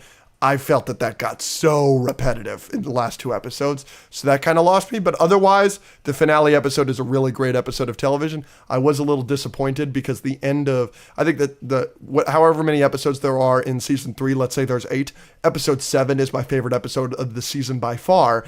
And when it ends and Hopper steps on the thing that was in 11 from the episode before, and everybody is in the mall, and then the next episode is titled The Battle of Starcourt, I was like, this is going to be the greatest thing I've ever seen in my life, because finally everybody's together. You just had the Dustin and them reunion and all this. No, they separate them 15 minutes into the next episode, and they're all separated again. So I was disappointed by that. I was a little annoyed by the Deus Ex Machina, but otherwise, the season 3 finale is very good. It's a very good episode of television. It's really, really enjoyable. Why? It's really entertaining. There's just entertaining stuff. I love the kids doing the fireworks. Like, that is so fun in the mall. It's my favorite scene in the show, I think. Against the Mind Flayer. Like, and it looks great, and it's so fun, and it's such a creative choice. That's great. You get the scene with Billy of him sacrificing himself at the end and being a good person for once, and Max's reaction to that. You get Hopper's sacrifice, which we'll get to. You get the Joyce moment with Will, her son, at the end, where she's just hugging him, and then she's looking at 11, and 11's looking for Hopper, and she shakes her head. That's so sad. The letter at the end of the season, so good. There's some great Robin stuff in the finale with Steve, like her getting him the job is so good. So good. So there's so many. Again, this is the previous episode, The Bite, which is my favorite episode of the season. That's where you get the Susie Dustin scene, which is just peak. What scene? Susie and Dustin, where they have their radio call and they sing Never Ending Story. That's in the finale. Is it? It's in the finale. Okay, so that's in the finale. Another phenomenal, like one of the best scenes on the show. Yep. So many, yeah, you're right. That is the finale. So many, the finale has so many great episodes. I mean, so many great moments, character moments, action moments, everything. I did really enjoy the finale. And dude, I mean, Alexei, dude, now that sucked when we lost him. I know. That sucked. Brutal. I was so happy when Hopper killed that guy. Oh, yeah. Yeah. Yeah. Alexei has, like, Never says a word in English, but everyone is so sad when he died. It's so sad. He's so cool. And Murray's so sad about it. It breaks my heart. I love Murray. Yeah, when they go back and they try to get him into the car and he's just already dead, you're like, Brutal. so sad. So but he got sad. to, experience a little bit of American freedom and capitalism for a second at the fair. It's funny. Anything else? What are your thoughts on my takes? I mean, yeah, your main take is just you just didn't find stuff interesting, and I can't make you find stuff interesting. I just disagree. I think No, and I understand why you like it all, but you do like things being ramped up with the stakes, and I kind of felt yeah, like... if it makes sense, I think it definitely did. Oh, and I'm not saying it doesn't make sense. It absolutely makes sense. It just didn't entertain me. It didn't scratch the itch that the show has been giving me for the first 2 seasons. Now, continue. Yeah, so like a few things I'll give you because I understand them a little bit more. Like the Russian stuff, I've heard a lot of people don't like the Russian stuff. We've always had some sort of government intervention. I know it's been our government, but being the Russians, I just don't see why that's like such a big, huge, crazy thing. There's another lab with another portal. It's just not our government this time. It's the Russians. But it becomes a little bit more of an action show. Hopper, fighting people with guns and stuff like that. But I feel like that's a natural increase. I don't think it jumps the shark by any means. But I at least understand that one a little bit more. The Dustin being separated thing, I understand. He's not with him the whole season. I do think it's great that he's with Robin and Steve, which are still 2 of the best characters, and they kind of started teeing that up in season 2 with Dustin and Steve. Those 2 things I'll give you a little bit more. I understand a little bit more. Other than that, I think the rest of it's pretty crazy. I think Dustin and Steve are great. They have that moment, if you die, I die. I think that's great. The Henderson, when he gets back from camp and they're both so happy. I do think it's a little weird that they do make Steve a ladies' man in season 1 and 2, and then not in 3, and then in 4 he's kind of is again. Interesting. So that was a little weird thing where he was just striking out every single time at the mall. I don't know why they did that, so I kind of understand that. Does he have a hat in season 4? No. It was the hat. It was Nerf in his hair. It's true. Erica's annoying. I'll give you that all day, every day. She did have a line, though. It's the funniest line in season 3. I can't remember it, but she said something. It's in the conversation where he's like, "You're a nerd." And she says something to him, and I laughed out loud. I really got to remember what it was. Was it the My Little Pony thing? Oh, I just watched that scene. Guess what? Didn't laugh. It made me laugh out loud, dude. It was so funny. Other than that, yeah, I don't like the Billy take. Don't understand at all. Hopper take, I guess I'll give you a little bit as well. I'm trying to see what like I understand or I will give you. Hopper is strung out, and he's high strung this season. But I thought it was pretty entertaining and funny. I mean, it was him trying to be a dad when he's never really gotten to be one, but he obviously cares so much. And I think that is teed up with his daughter Sarah stuff, and then the 11 stuff last season, and then him having to deal with Mike, I thought was as entertaining as any other dynamic in the show that we've gotten. I think the Nancy and Jonathan stuff, I don't really get that at all. I love Nancy. I love giving her something that's outside of Jonathan and Steve, which is her wanting to be an investigative journalist and being headstrong. Sure, that's valid. Yeah, I think that was extremely good. And I also think one of the great things in this season is they give almost every dynamic, every relationship, a very compelling conflict where almost everyone is right and wrong. I agree with you that she got Jonathan fired, and that's on her, and she should apologize for that. But at the same time, that conversation that they're having in the car, where they're coming from 2 different perspectives, where he needs that job and he's poor and she's rich, but she is a woman and having to deal with those people, and they don't kind of understand where the other is coming from. Yeah. I think that scene and that dialogue is very well earned, very interesting, based on their characters, where they're coming from, and what they've dealt with the past season. I think Mike and 11, I don't think either of them necessarily do anything wrong. Mike has to lie because of Hopper, but he doesn't want to. And 11 is with Max, and I think that was great, and she kind of dumps him and is mean to him, but then they kind of come back together. Both of them are kind of right and wrong. I think Joyce and Hopper are both kind of right and wrong. Joyce is trying to solve this mystery. Hopper got stood up. There are just so many conversations and dynamics in the show where I think they're all still in character, and it all makes sense, and I find it all interesting. Hopper still gets to solve mysteries. I love when he goes in and confronts the mayor. I love that he's walking through the woods to try and find Murray to get this thing solved with Joyce. I love that they're together the whole time. We haven't gotten that to that extent until this season. I think their relationship and dynamic is hilarious and fun. Obviously, you add in Alexi to that. I think that's great. And then obviously, I think the Billy stuff is great. I don't need him to stay a human and racist.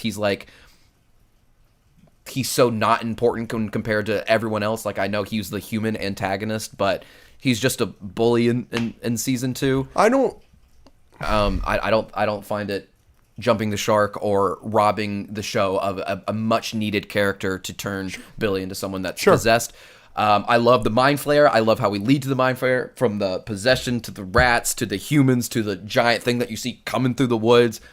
And then obviously the finale carries a ton. I think the finale is one of the best shows in the best episodes. One of the best episodes in the show. I think it has multiple of the best scenes in the show. I think saying Hopper, like, I understand.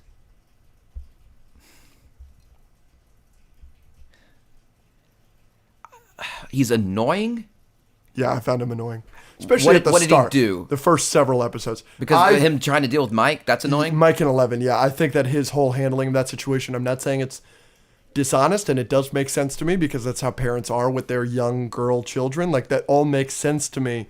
I'm not saying it's, like, out of character or any of that. I just found him annoying. I was like, oh my gosh, Hopper, shut the fuck up. And when he goes to Joyce at the store, and she's like trying to help him on what he's having, what the conversation he needs to have with her. I remember we actually watched that episode together. I obviously wasn't vocal about the things that I wasn't enjoying at all because I didn't want to ruin it for you, as I have in the past with things like Secret Invasion. But I was sitting there like, oh my gosh, like, I don't like this at all. Like, this is aggravating me that we are watching this. Like, I was aggravated watching that scene in particular, and I felt all early season Hopper stuff wasn't interesting until really that moment that he gets with Alexi, because that moment where he gets that moment with Alexi where Alexi's going to take the car and he's going to drive off and everything, and they're like, he's getting in the car. I was like, here, they're making Hopper a fucking idiot again. Like, I was pissed in that moment, and then he's right, and then I was like, okay, now I can enjoy this a little bit more. But every moment he has from the start of season 3 till that moment, I feel like he's annoying and meaner than usual. Right? He's like, I know that Wesley, the mayor character, is an asshole, but he is meaner to him in the way that he beats the shit out of him. Like, it's a meaner Hopper than we've gotten in season past. And he's much more chill in season 1 and 2. Yeah, like, and again, like you said, high strung. He's stretched out to here. I'm not saying it's out of character for him to be that mean. I understand the progression, but I just didn't like it. It wasn't what I liked him for. I still think a lot of the things that make Hopper are still there. Like, he's still. I'm not saying he's a completely different character, but this season, I found they explored the him and Joyce thing more. I think they did that really well, especially with the finale and her saying that about Enzo's. I think him trying to be a dad, I find that interesting. I find his relationship with 11 interesting. And to say, like, I know. But the best thing with him and 11, with the parent stuff of him being his parent, it's not in the first couple episodes, because in the first couple episodes he's being annoying about 11 and Mike kissing, when the best stuff with Hopper is like the letter where he's like, I just want to watch a movie with my girl, or whatever the fuck it is, or I want to doze off watching Miami Vice with my girl. We never see any of that. It's just spoken about. That is the relationship I wanted. I wish I could appreciate his frustration with her never hanging out with him more, but all it is him leaving her in season 2 and now her leaving him in season 3 for Mike. So I wish I had more of those moments of him being a great parent to her, like he describes in the letter, which is so sad, because then maybe I'd understand more his struggle in season 3. But you don't have that, so I don't have that. Yeah, I mean, I feel like that's an argument where it's like, yeah, you could put, there are 1,000 things we could put in the show that would make relationships more interesting, but like, I don't feel like that's necessary. I've been told how great of a parent he is, but I've not been shown it. So yeah, Billy stuff is great. Mind Flayer stuff is great. I think Nancy and Jonathan stuff is great. Hopper is high strung. Sure, I guess you can find that annoying, but to say that bumps him out of the top 3 favorite characters or top 5 or top 10 or whatever, especially when you have his relationship with Joyce being more focused on this season and the letter, I think that's a little crazy. Yeah, the Russian stuff doesn't bother me as much, but I understand that. What else was said? I think other than Dustin being separated, again, I'll give you that. But that happens in season 2. It's going to continue to happen.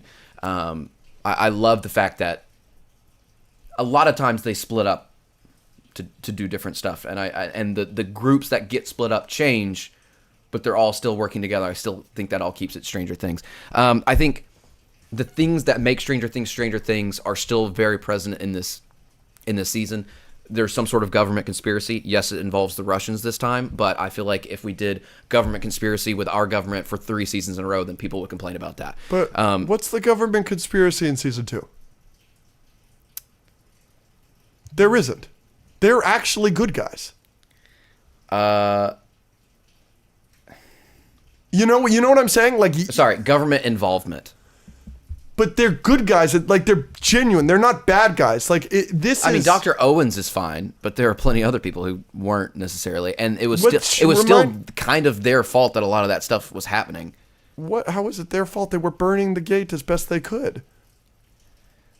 Sure. No, it was Will's fault because he went into the fucking Upside Down and he decided to take Bob's terrible advice and was like, go away. Okay, well, Dr. Owens is literally trying to put things into the Upside Down. He is putting like electricity and things in the Upside Down to try and explore in there. And yes, they're keeping it contained with the flame, but they have no idea that the tunnels or anything else is happening. Like, Hopper has to figure that out. Yeah, but see, that's not a government conspiracy is my point. Okay, government involvement. But it's completely different. The government involvement. And we still explore season 1 where they are abusing a kid and that kid gets out and then that's a big part of the plot doesn't compare to they're good guys. Yeah, they're doing a little bit of exploration, but none of this is really their fault. It's just kind of spreading it completely out of their control and they're trying their best to get rid of it. And at the end, given the opportunity, Owens is awesome. He's the best. And I love Owens. He pretty much voluntarily sacrifices himself in that. And then you compare that to government that we do not care about is not abusing any children that we love. We don't know any, like the one character we get that's named is pretty much just a fake impression of Peacemaker's dad from Terminator. And it's right. You're just doing Terminator in that. It's just you don't care about any of the characters. You don't have anybody you are rooting for or rooting that hard against. The closest we get is the Russian evil guy that captures Steve and Robin, and he's mean to them, sure, but then they get out of that. We never see that guy again. Like, I don't care. Like, you compare that to Brenner, who is like Satan, and you compare it to the woman that kills... Yeah, but we have Billy and the Mind Flayer in this season. Like, you can't compare it to the woman that kills Benny, and you compare it to... And then Hopper's doing the conspiracy... You care more about the girl who kills Benny than the Terminator in this season? Yes. She is a better, scarier antagonist in my opinion, because the Terminator is just the fucking Terminator, which I think is a cool reference. It's fun because it's Terminator, and I like Terminator, and you know he's the T-1000 essentially, and that's fun. In season 2, we still also do explore a lot of the Brenner stuff with Eleven's side quest. Like, that's still in there. Yes, it is, but also that's mostly from what everybody considers as the worst episode of the show, and most people don't even rewatch it when they give season 2 a rewatch. Right. I am just saying that... And I complained about that in season 2. Season 2 is a worse season than season 1. Yes, no, I agree, obviously. I'm just saying the things that I think make Stranger Things, yes, it's different. Like, just like you mentioned, season 2 is a little bit different from season 1, but there's still some sort of government involvement that is connected to the freaking Upside Down. I think that continues, and I think, like you said, we needed something else that was a little bit different that would have caused some sort of thing. Like, obviously, Dr. Owen shut down at the end of season 2. Murray does the watered down story. We get that lab shut down. Like, it wouldn't have made it. I feel like this is one of those... you could have done it again. Right. You know what? I'm going to say this.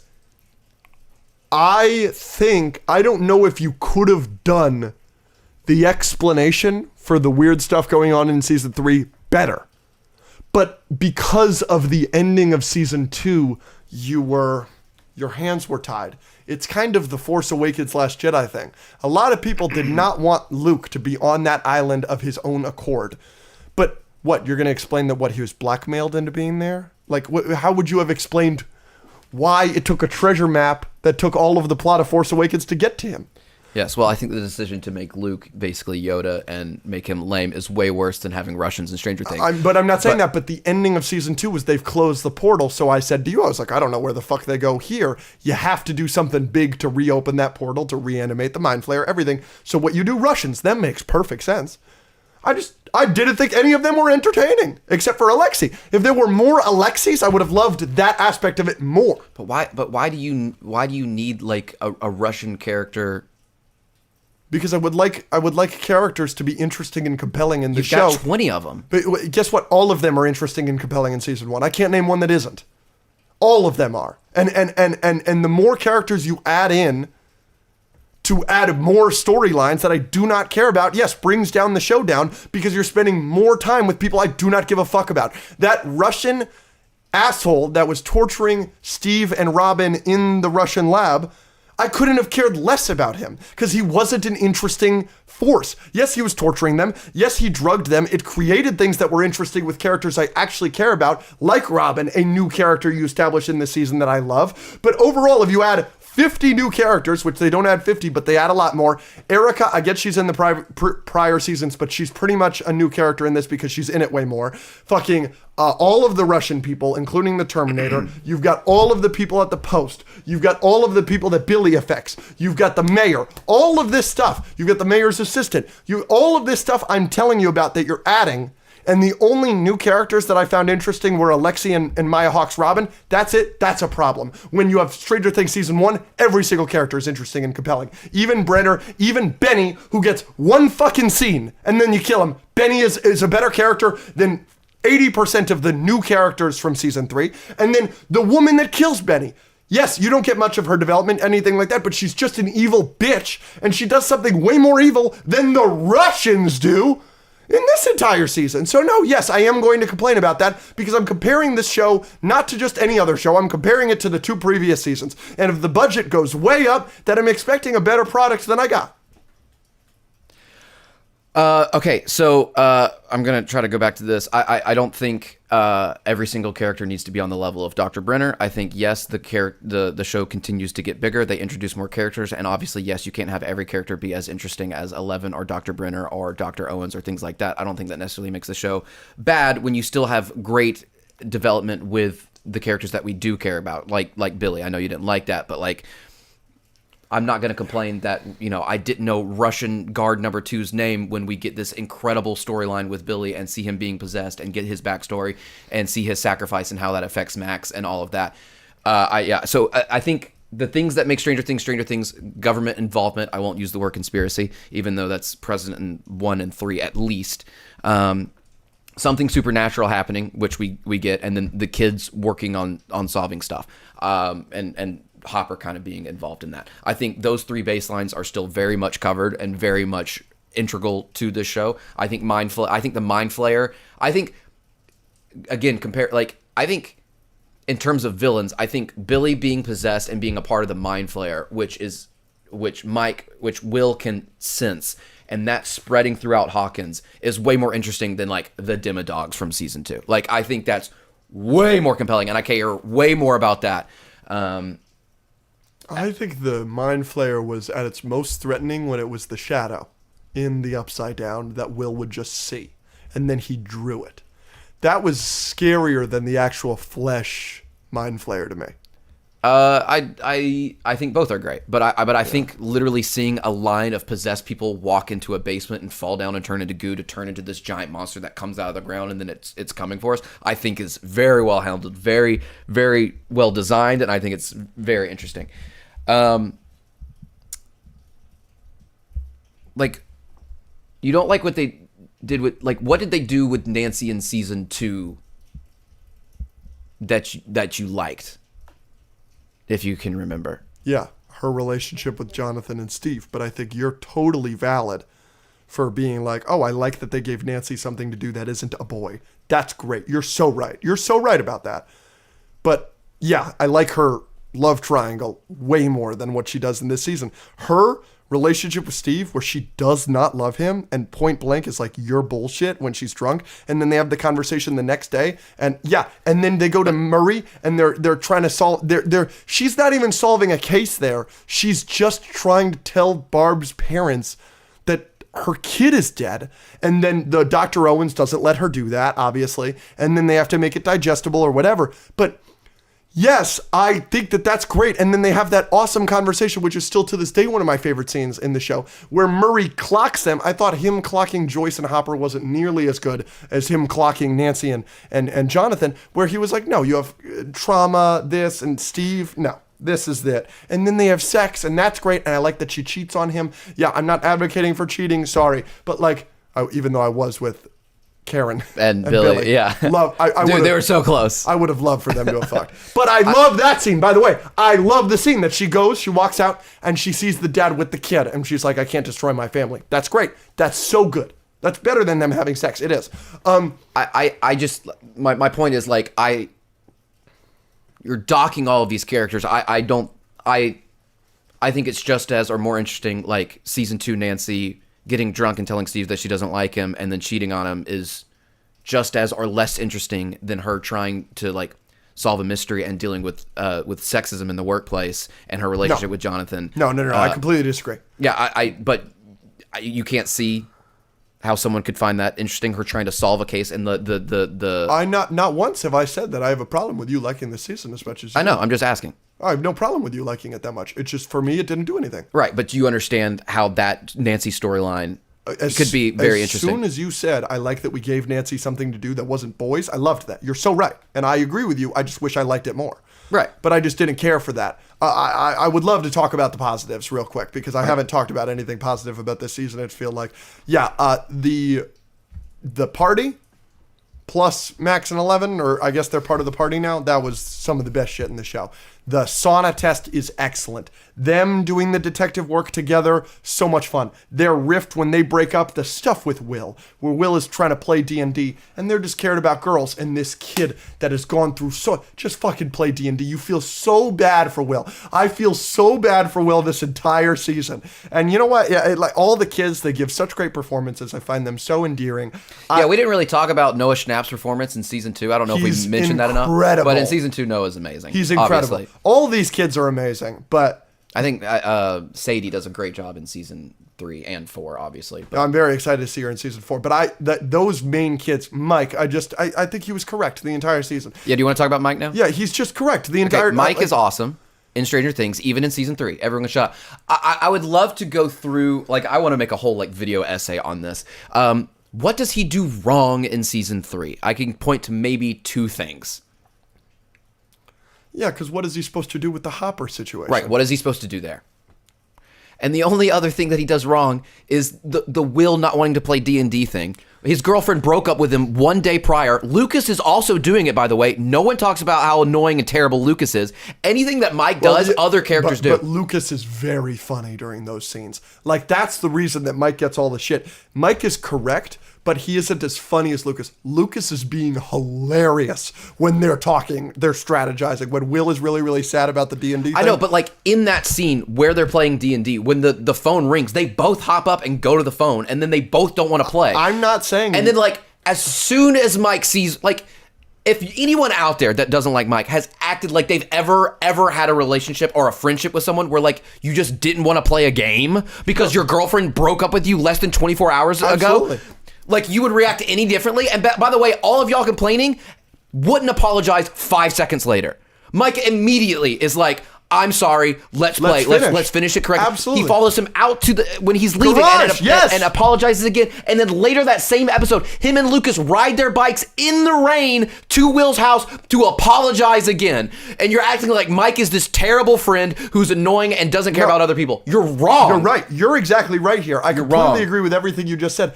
And something that we're missing here that I want to talk about is, I know we've got a big jump from season 3 to season 4. So maybe it will. But obviously the kids were noticeably older in season 3 versus season 2. Yeah. Because season 2 and season 1 were clearly done within a year of each other. Because they did age, but very little. They clearly aged a year or two. They clearly growth spurts. I mean, Will is taller than Joyce by far in this season.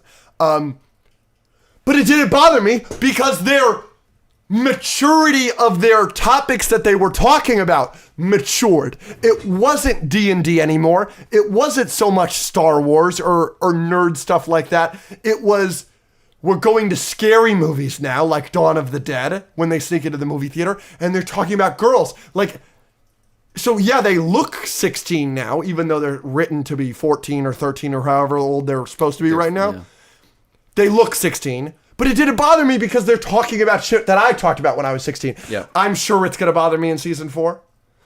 I am. But like, I was so ready for them to look so much older and then still be doing these childish things and then still be like, friends don't lie. Like, yeah. I was so ready for that, but they didn't. They matured them up, which I was so grateful for and was such a, again, like, I gotta be honest with you, this show would have been a 0 out of 10 for me, like, if it wasn't for the party, which obviously they're a huge part of the season, so it would have never been a 0 out of 10. But all the things I just told you I didn't like, I just didn't like them. It was boring. It didn't interest me at all. But the party is so good this entire season. They're so likable. They're so enjoyable. Their detective work, the sauna test, and I talked about it, I alluded to it a little bit earlier, having Billy as like a legitimate threat to Eleven, where he beats the shit out of her after the sauna test is awesome. And who comes to save the day? Mike. Yes. Everyone else, as Eleven is being choked out and about to die, everyone is standing there except Mike, who picks up a pipe and hits Billy, even though he might die doing so. And goes to swing again. Billy grabs it, and he's going to die. And he's okay with that. Yeah, because he's freaking Mike is awesome. The fucking GOAT. And by the way, everybody's full of shit. Everybody is taking 11 for granted. I agree with Mike at the end. Completely. She's bloodying her nose. She's got all the tissues. Blood is not a renewable resource like that. If she keeps bleeding like that, it's going to cause brain damage, dog. And she's over here doing this, and everybody's like, no, it's 11. She can do. Well, guess what? She's a child. I get that she's her own person, and that's a whole part of her arc with Max. And she literally says to Will, she's like, you have to trust me, which is very fair for him to not trust her and just wants to take care of her. But his whole thing, Mike's whole thing is because he loves and cares about her. I love the moment where he's like, I love her and I can't lose her again. Great moment. And he's right, in my opinion. You need to limit a child. She's a child. Yeah, but so is he. I think that's another example in this season where they kind of give two characters, they're both right and wrong. I think Mike was kind of being a little bit controlling, but he even admits that and apologizes that because as soon as they talk and she says, trust me, he does. Not because Max is screaming at him to do so, but because he talks to 11 because he's a great guy.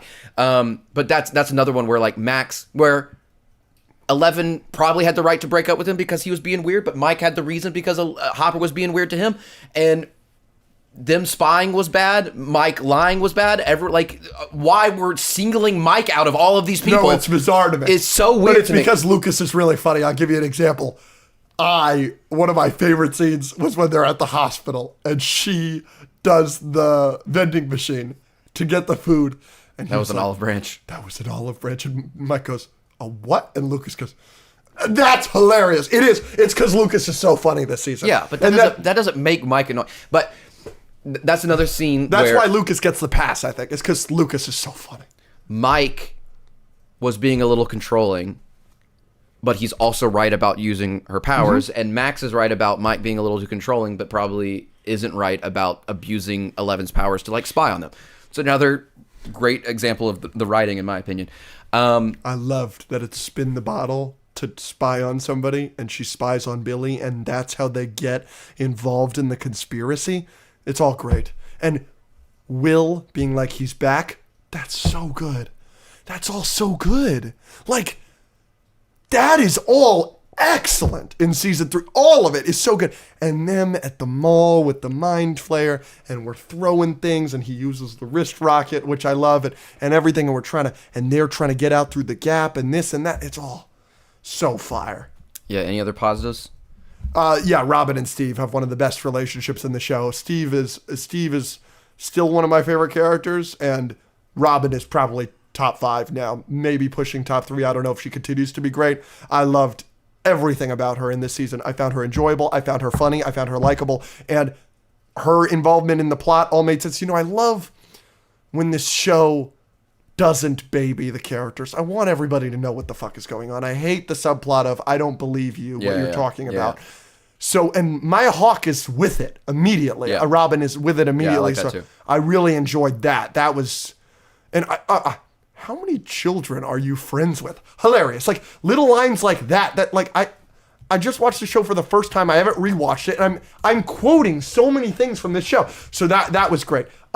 There's just it's just and the relationships in the show are so good. I mean, yes, Hopper's annoying for half of the season, and yet I was brought to tears by the letter. You know what I'm saying? So it's like still it shows that the impact that this show has had because of the tremendous first 2 seasons. And again, based on I didn't know this going into it.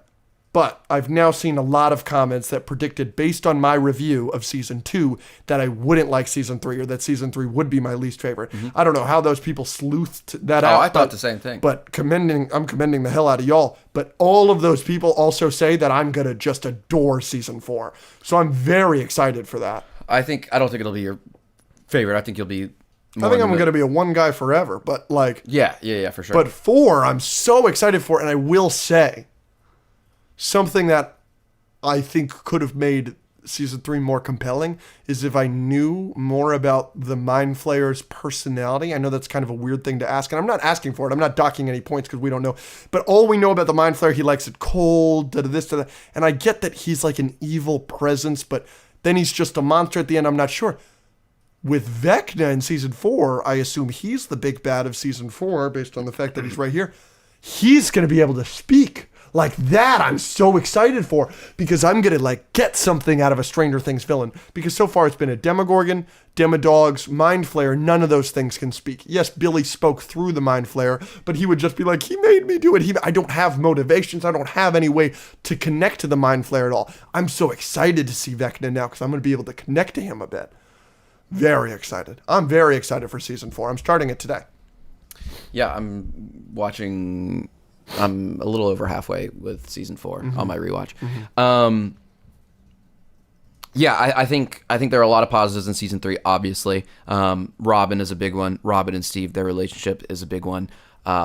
Moments like the sauna test, I think are incredible. I think the whole hospital sequence is incredible. The hospital sequence is good. It's the blinking lights and the different it gooing through the door and the 2 possessed people and them coming together and then it turning into a monster and 11 saving them and Will. I think that whole sequence is amazing. You disagree, but I think the Billy stuff, I think he makes a great antagonist. I think 11 getting more of his backstory and the ending with him is great. Dustin and Steve, you also disagree with this. I think Dustin and Steve continue to be great. Love their relationship. Alexi and Murray are both characters that are obviously great. I love the detective stuff with Hopper. And then obviously the finale. I think that's the best finale of the show. I think Neverending Story is so much fun. I think the fireworks fight with the Mind Flayer is one of my favorite scenes in the show. And then obviously Hopper's letter and his sacrifice is another one of the best scenes in the show and it'll make you tear up every single time. I think season 3 has a lot of sauce. I think but yeah, I don't really get the TASM 2. I don't agree with that comparison because I've always admitted the stuff with TASM 2. I don't think that's the case here, but interesting. I also I get the problems, or at least some of them. I don't see how it docks at 4 points, but maybe I'm being a little mean. I just like the main reason for it being a 6 out of 10 versus a 7 out of 10 is I gave season 2 an 8 out of 10, and I think season 2 is head and shoulders better than season 3. I think it's disrespectful based on my enjoyment of season 2 to say that it's only 1 point better for me than season 3. That's the main reason. Maybe season 1 is a 10 out of 10. Maybe season 2 is a 9 out of 10. And then maybe season 3 is a 7 out of 10. Maybe that's a more accurate description. The more I think about season 1, the better it gets. The more I think about season 2, the better it gets. And frankly, the more I think about season 3, the better it gets. I every time I think back, I'm like, oh yeah, that's a great moment, and that's a great moment. And I have enjoyed this, but you haven't budged me on any of the things I'm negative about, especially the Billy thing. I know you're very steadfast on you like the Billy thing. I'm very happy for you. That I think I disliked more than the Russian thing. And it's not just because he's it's not just that you took away an antagonistic figure. That's not that, because we do have antagonistic figures that aren't connected to the supernatural. Those are the post people that are rude to Nancy before they get flayed, and then the mayor. You know, like there are antagonistic figures like that. And it's not that we lost him for that. It's just that the thing is I much preferred him as that. I'm not saying you need that in every season of Stranger Things, but I'm saying I felt that character was much better suited for that, not what he became in this season. Like used as a vessel for this other thing in the supernatural. That didn't interest me. Yeah, I think we got enough of that in season 2, and like I don't care enough about, like, I care about 15 other characters more than Billy. I care about the whole party. I care about Joyce, Hopper, Jonathan, Nancy, like all these people more than Billy. Mm-hmm. But Billy is cared enough. You care enough about him that it makes the whole Mind Flayer thing in the season so much better. I think that decision to have him be the lead person that we're following around through the eyes of the Mind Flayer. If we're following Mrs. Deirdre or Heather from the pool, the season would have been way less interesting and way less entertaining. But we no, care you have more the connection about Billy. That's fair. That's fair, because Billy is the lead of that, and that's connected to the party. He's connected to Max, and the reason we find out is because we spun the bottle, because it's Max's sister. I mean, Max's brother. That's who we're spying on, and then again makes the finale even better because we get his backstory on someone that we care about. If we had this monster that was just this monster that was possessing people and was possessing a bunch of people that we didn't care about, I think the season would be even worse. Yeah, but what if Billy was the perfect character to be that? But what if you possessed a character that we do care about, like Steve? Right, but that's what I'm saying. I think Billy is in the perfect middle ground where we don't want to kill off Steve or have Steve not be Steve. Like if you took Steve out of the equation and not have Steve be Steve the whole season, you would have hated that, right? Sure. So Billy is the perfect season where you hate Billy, and if you kill him off and have him be this antagonist, it makes sense. But you don't care about him enough where you shouldn't kill him off or have him be taken out of the season, right? I think it's that perfect middle ground where you make the season more interesting, but you're not.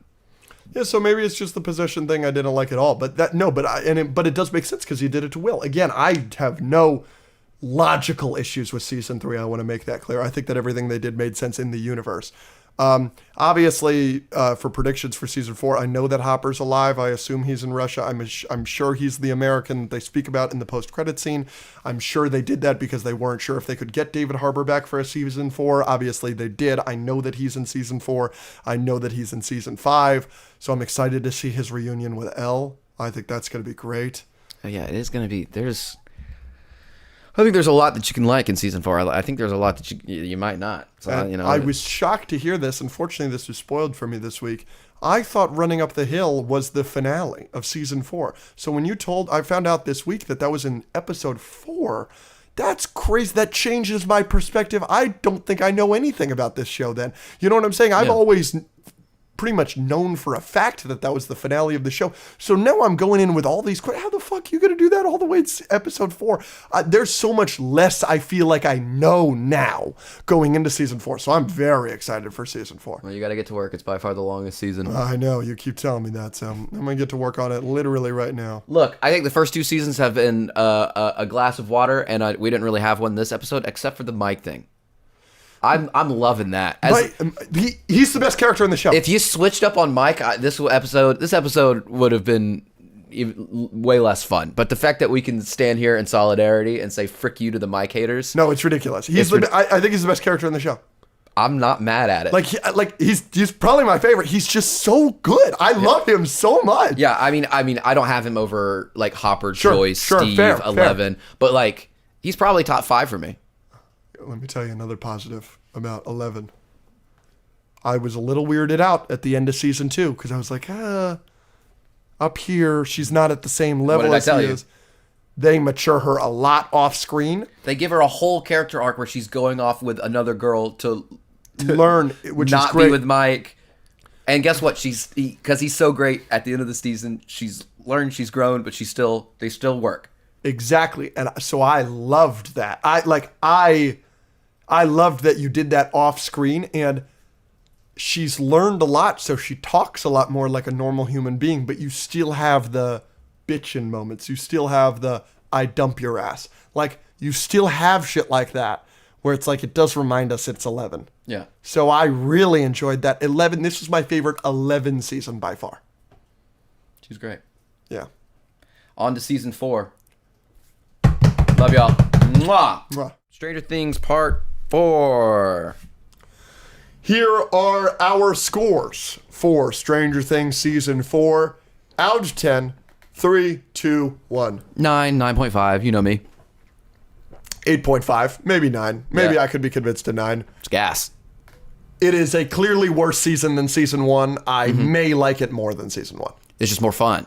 It is so much fun. Give me the top reasons why you think it's more fun. So I got a lot of flack for my disdain for Season 3. And I will say... Which season 3 is a lot of fun, by the way. I will say... Season 4 made... You know how by the end of our Season 3 review, I was like, maybe it is a 7 out of 10, and I'll just move every other season up. Season 4 did make me like Season 3 less. Because, in my opinion, it has even less of a role in the grand scheme of things. Like, it just felt so... It's so obviously... Over 50% of the season 4 is reliant on everything that happens on season 3. But it is so the ugly stepchild of the seasons. Like, it is so the worst season. It's so not obviously that. But anyways. It's like so... It sticks out like a sore thumb to me about how much worse it is than the other 3. Like, I couldn't believe how much better Season 4 is. Season 4 does so many things that so many of the comments were like, well, how guy Alex is going to hate this because he hated it in Season 3. The Russian stuff is so much better in Season 4 than Season 3. Why? We're not even in Hawkins. But think about it like as a fundamental story, okay? Hopper. I love Hopper. He's somewhere in trouble, okay? He's working with Enzo, right? Antonov, who is a tremendously charismatic and compelling character. Way better than any of the Russians we get in Season 3, with the exception of maybe Alexei, but I probably like Enzo more. Okay, you have him. They're going to try and smuggle him out of this prison. Joyce, who is always I'm going to get somebody back. That is her character trait. That is what she is best at as a character. Well, this time, instead of it being Will being so repetitive, no, it's Hopper, the man she loves. And who is the fun comedic relief? Murray. Murray is hysterical in Season 4. So you have those two tag teaming, going to a place that we're unfamiliar with, and trying to save Hopper, a character we love so dearly, with a quirky, fun, you don't know whose side he's on character with Yuri, who's an excellent Russian character and better than every Russian character in Season 3, other than maybe the exception of Alexei. But to be honest, I think Yuri and Enzo are both better than Alexei. And so you have them, like, think about that. And then also they're in this prison, and there's also Demogorgons there. That is so much more compelling than any of the Russian stuff in Season 3. It blew my mind. The way you're describing everything in Season 4, I feel like you could describe Season 3 the same way. No, it's so interesting that they have a new mall, and the mayor of the state is working secretly, I'm and not Hopper's connected to filling any that of those out. characters. You're connected to Hopper, and you're connected to the people that are figuring it out. It's But a I'm not mystery. connected to the It's Russians, a mystery. and the Russians all It's a suck. mystery. It's not a mystery. There's no mystery in Season 3, and that was the biggest takeaway I had with Season 4. That's the They're problem literally with Season 3. solving codes and riddles to figure out the Russian stuff. You can't say there's not a mystery. I can say there's not a mystery, and let me tell you why. And this is why Season 4 It works. was a reveal that they were even in Hawkins until later into the season. You ready? You ready? This is why Season 4 brings Stranger Things back to its greater glory, because it brings back the mystery aspect. There is no mystery in Season 3. There isn't. It's just not true. In the okay. first episode, you establish the Russians are opening the portal. So we know that Russians are opening the portal, and that's why strange things are happening in Hawkins again. And immediately, we know that Billy is the Mind Flayer. That all happens in the first episode. You don't have a mystery. So yes, you have the characters trying to solve what's going on. You have the characters... It is a reveal that it is underneath the Starcourt Mall. Guess what? I don't find that nearly as interesting as Okay, the but reveal. it's still a mystery. But it's not a good mystery if the reveal sucks. But you said that it wasn't a mystery at all. It is a mystery. You can not find it interesting interesting, but there is a mystery in season 3. All right. So in the same way, there's a mystery in the movie version of Goblet of Fire because, we don't know that Barty Crouch Jr. is Mad-Eye Moody, but that reveal still sucks compared to the book because there's 8 more mysteries about who is Barty Crouch. I'm not saying you don't think it sucks. I'm just pointing out what is in season 3.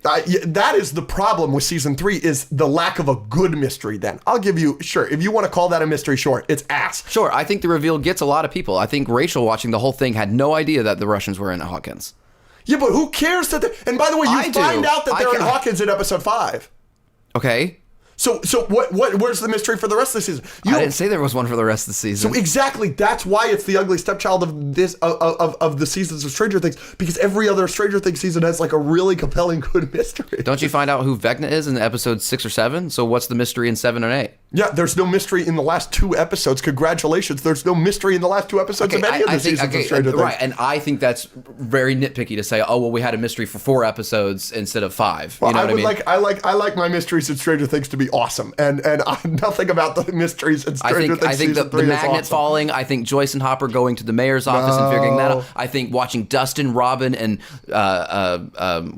Steve figure out a Russian transmission and go into an elevator. I think all of that is pretty compelling. Obviously, you do not, but it is there. Anyways, back to season 4. Here's our review of season 4. Anyway, I loved almost everything about it. It is a mess. There is a lot going on. Unfortunately, I sung his praises last week, and I'm unfortunately going to have to say they do absolutely nothing with Mike in this season. He has a couple of moments that I like. I really like his speech to Elle at the end in the tub. Yeah. That's a good moment, but like, otherwise, you don't give Mike much to do. You have completely written off Jonathan as a character, which I really don't like. Correct. And I really don't like the stuff you give to Steve and Nancy back in Hawkins because I feel it is all unearned. I feel that there has never been a moment other than in season 1 when she had like a high school crush on Steve where I've genuinely felt that Nancy actually likes Steve. And in season 4, I feel like she actually might like Steve, and I don't like that. I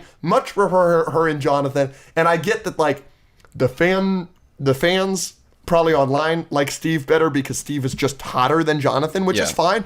But I don't know. Let's give Jonathan a fucking character again because him getting high with Argyle isn't interesting to me. Argyle I thought was annoying at the start, but he is a welcome comedic relief by the end of the season. I liked. Yeah. And Will's storyline, I like what he does for Mike, and I like that he's gay and all that, but I do wish he got more, and I'm sure it has to do with Noah Schnapp's antics off screen, because obviously we're not going to talk about that on here, but I do feel them writing him off more and more, and I am not talking about Noah Schnapp as a human being. I'm obviously not going to touch upon that, because we are not talking about things like that on this podcast, but I do want to say, like, Noah Schnapp is a really gifted actor, and he's handsome, and I really think that if it wasn't for the antics, he could be a big star, because he is handsome and he's really good. He starts crying during a scene with him and Jonathan in the final episode, where Jonathan is like, you don't come to me for things anymore, and Noah Schnapp gives this excellent performance. Noah kills it in all the seasons. Well, we talked about how amazing he is in season 2. Yeah. So it does. I'm excited to see more of him in season 5, but part of me is worried that he's going to have like 2 scenes in the entire season. I think he's going to be. I think season 5 will be the season in which he is the most relevant. I hope, because I think the Duffer Brothers have said that. I think the trailer leans towards that. Okay, I haven't seen the trailer. Obviously, I've seen episode 1, so I'm not going to talk about that. But there's a lot going on. I think it's not necessarily a problem with them writing him off for any particular reason in season 4. I think that whole storyline, all 3 of those characters kind of suffer. Jonathan is obviously written off the most, but the 3 people that you talked about having the least amount of character stuff that you want were Mike, Will, and Jonathan, and they're all together. You know what I mean? Absolutely. So I think it's just no. I completely agree with that. In terms of Mike moments, I agree with you. Like I said, all 3 of those characters don't have a ton of moments, but he is the one that is most in charge of trying to find Elle. He's the one that figures out the thing that's in the pin. He figures that out and calls. He's the one that's leading that charge. And then obviously his relationship with 11 continues to be awesome. I think they obviously have that argument in her bedroom. I think he's good in that scene, and it's a good moment for their relationship. Obviously it's not a good moment, and then that leads to the I love you at the end, which is interesting. So good to have an I love you moment, because so many shows and movies and TV do you got to work up to saying I love you, but they've already said I love you, so how do you do that again? Well, I think they did a fine job of that. I think that that's earned, and when he says I love you at the end, I was pumped about it. Yeah. So all those things are yeah, like I said, I don't like what you've done with Jonathan specifically, but that entire group, like Most people agree with that. Like you said, but pretty much every other storyline works for me. Maybe the military stuff is a little hammy. Maybe the basketball team is a little bit much. But maybe You don't think this season has even more going on? But I care about it more. I didn't find the mayor interesting at all. You want to compare that to an antagonistic figure, which is this like this high school jock who's just really a compelling guy that like gives speeches all the time at like pep rallies and stuff, and he's the captain of the basketball team, so he's beloved and he's handsome. And he riles up this team to convince them that Hellfire, this D&D club, is just like this actually satanic cult, to the point where at the end of the show we see that narrative still rings true, that they are reporting that narrative on the news. And like, oh, you just see behind the curtain that this guy is actually just like a terrible, terrible person. Like, that was actually relatively interesting for me. And you compare that to the storylines that I found less interesting in season 3, like the Terminator storyline. Yeah, like he was so much more of an interesting antagonist than the Terminator Russian character. So yeah, that is something I gotta talk about it. I gotta talk about it. Joseph Quinn is unbelievable in this scene. It's unbelievable that you introduced a new character and he's a top 3 character in the show. He's incredible in this show. He is so good. He is an excellent actor. He is an excellent presence. Like, God, what a shame that we only got him for 1 season. Like, he is such a dynamic character. He's such a great performance. No wonder Joseph Quinn has become a superstar since this. Like, if you think about like the people that have gotten the most work since their appearance on Stranger Things, it is David Harbour and Joseph Quinn. And when you look at them in Stranger Things, it's like, yeah, that makes perfect sense. Yep. Like, of course, these are the people that are the superstars now that aren't just working with Netflix. Because Millie Bobby Brown does stuff, but it's all with Netflix and this and that. Like, he is, I mean, just spectacular. I mean, we just saw Warfare. He's just an excellent actor. He gives great performance after great performance, but goodness gracious, Eddie Munson, that'll be his best role for probably most of his career. He is so good. And the story, like, he has an arc. He's in this show for 8 episodes, but the arc of he is constantly running away, and then he's not. Always compelling. It's always compelling. That's always going to get me. And I loved that. I loved him. He was just spectacular. You know, we've talked about it before leading up to this. God, Sadie Sink gets a lot to do in this season, and she's kind of always great. Mm-hmm. She's just always great. Dear Billy, that episode is phenomenal, but I think on top of the running up the hill moment, which is just a spectacular moment, and no surprise, it's the most iconic thing from Stranger Things ever, but like, the actual name of the episode, Dear Billy, when she's at his tombstone, phenomenal writing. It's so good. Like, it's just, they really give Max a lot to do in this season, and I thought it was all great. Yeah. What are some of your highlights? I don't want to talk too much. I want to build off of what you're saying. Yeah, so obviously the Max stuff is really fun. Yeah. We haven't talked about Vecna. This is the introduction of Vecna. Mm-hmm. They give us a more humanoid, person that we can For the first time in the show. For the first time, Yep. right? It's always been, there's always been human antagonists, but this is the first time it's been an upside down supernatural creature that can go kind of toe to toe with 11 in this way. I think the backstory is very interesting. I think obviously now that I've seen the play, it's even more interesting. I think that little twist, a lot of people don't know that Henry Creel is one, or, he's the orderly you get a lot more time with 11.